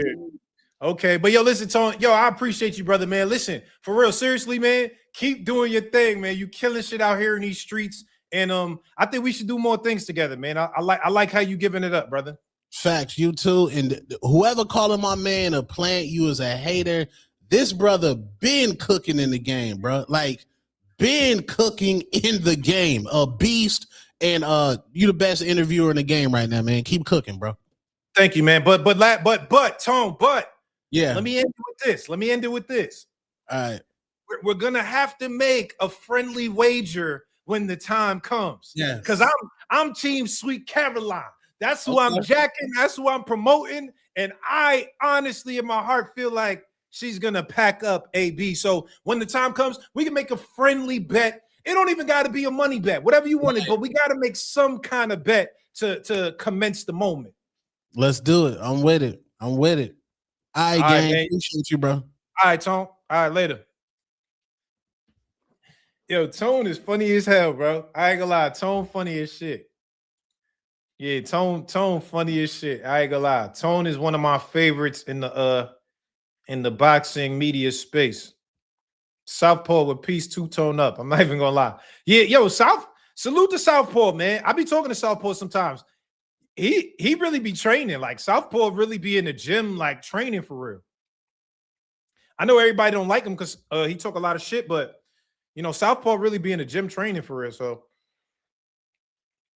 facts. Fuck Art Man, he a hater, a DHP politician on God. Art Man. Okay. All right, man. Yo, listen, man. I appreciate everybody for pulling up today. Every Sunday, 2 p.m. Eastern Standard Time. Big Cigar Talk Energy. We coming back next week, 2 p.m. Make sure you're there, please. Hit the like button. Tell a friend to tell a friend. Great episode. Caroline Dubois, Sweet Caroline. Keith Thurman, one time. Big fight happening in 2 weeks. This is a great fight, man. This is a great fight, man, and a great live. I appreciate you. He has too much. What? He talked too much ish. Who? Yo, Tego, salute, man. Tego, why you ain't pull up, man? I was gonna let you speak to Keith Thurman. I know y'all was saying the timeline was off and you wanted to talk to Keith about the Errol Spence, but I was gonna let y'all pull up, man. Yeah, please watch that back. That Caroline interview was fire, bro. She's one of my favorite. She's one of my favorite fighters, period. Male, female, anything. Caroline Dubois is one of my favorite fighters in the game, bro. Seriously. I fuck with Caroline Dubois, bro. All the way. I'm jacking her. I'm at work. All right, cool. Yeah, you know what? Great episode of Cigar Talk. I appreciate y'all. Yeah, Two-Tone. Salute Two-Tone, man. Two-Tone came and turned it up real quick. I rock with Two-Tone, bro. I love what he's bringing to the game. Two-Tone's a funny ass dude, and he's authentically himself. That's what I think makes him great. He's authentically himself, and the way he talks about boxing and presents it in an entertaining way. I gotta give my respect to Two-Tone. I love what he's doing. Yo, salute my boy Richie Baby in the building too. Richie Baby, this is my guy. Me and Richie Baby, you know what I'm saying? We cooking up, man. Richie Baby's my guy, man. Salute that boy. My guy, Richie Baby. I'm into it with Champside right now. I'm gonna push up. Yeah, push up, man. I think he's lame to me. That's my opinion. W Stream, let's get it. Yeah, let's get it. All right, y'all. No more drinking Casamigo with green juice. Yeah, I know, Lulu. You know what I'm saying? You gotta balance your life. You know what I'm saying? If you're gonna drink a little Casa, you gotta drink some green juice. Balance your life. Salute to Najee, making fighters more vulnerable and comfortable to give deep dives with them. Thank you, man. I appreciate y'all. Yo, make sure, please, everybody come back next week, 2 p.m. every week. I want to make this the best chat, the best live in boxing. I'm going to be consistent every week, 2 p.m. I'm going to try to get guests every week. If I don't, we still going live. Every week, 2 p.m. Sunday. Let's do it. Let's do it. Sundays, 2 p.m. Pull up on me. Thank y'all for pulling up. I appreciate everybody in here. We out of here, man.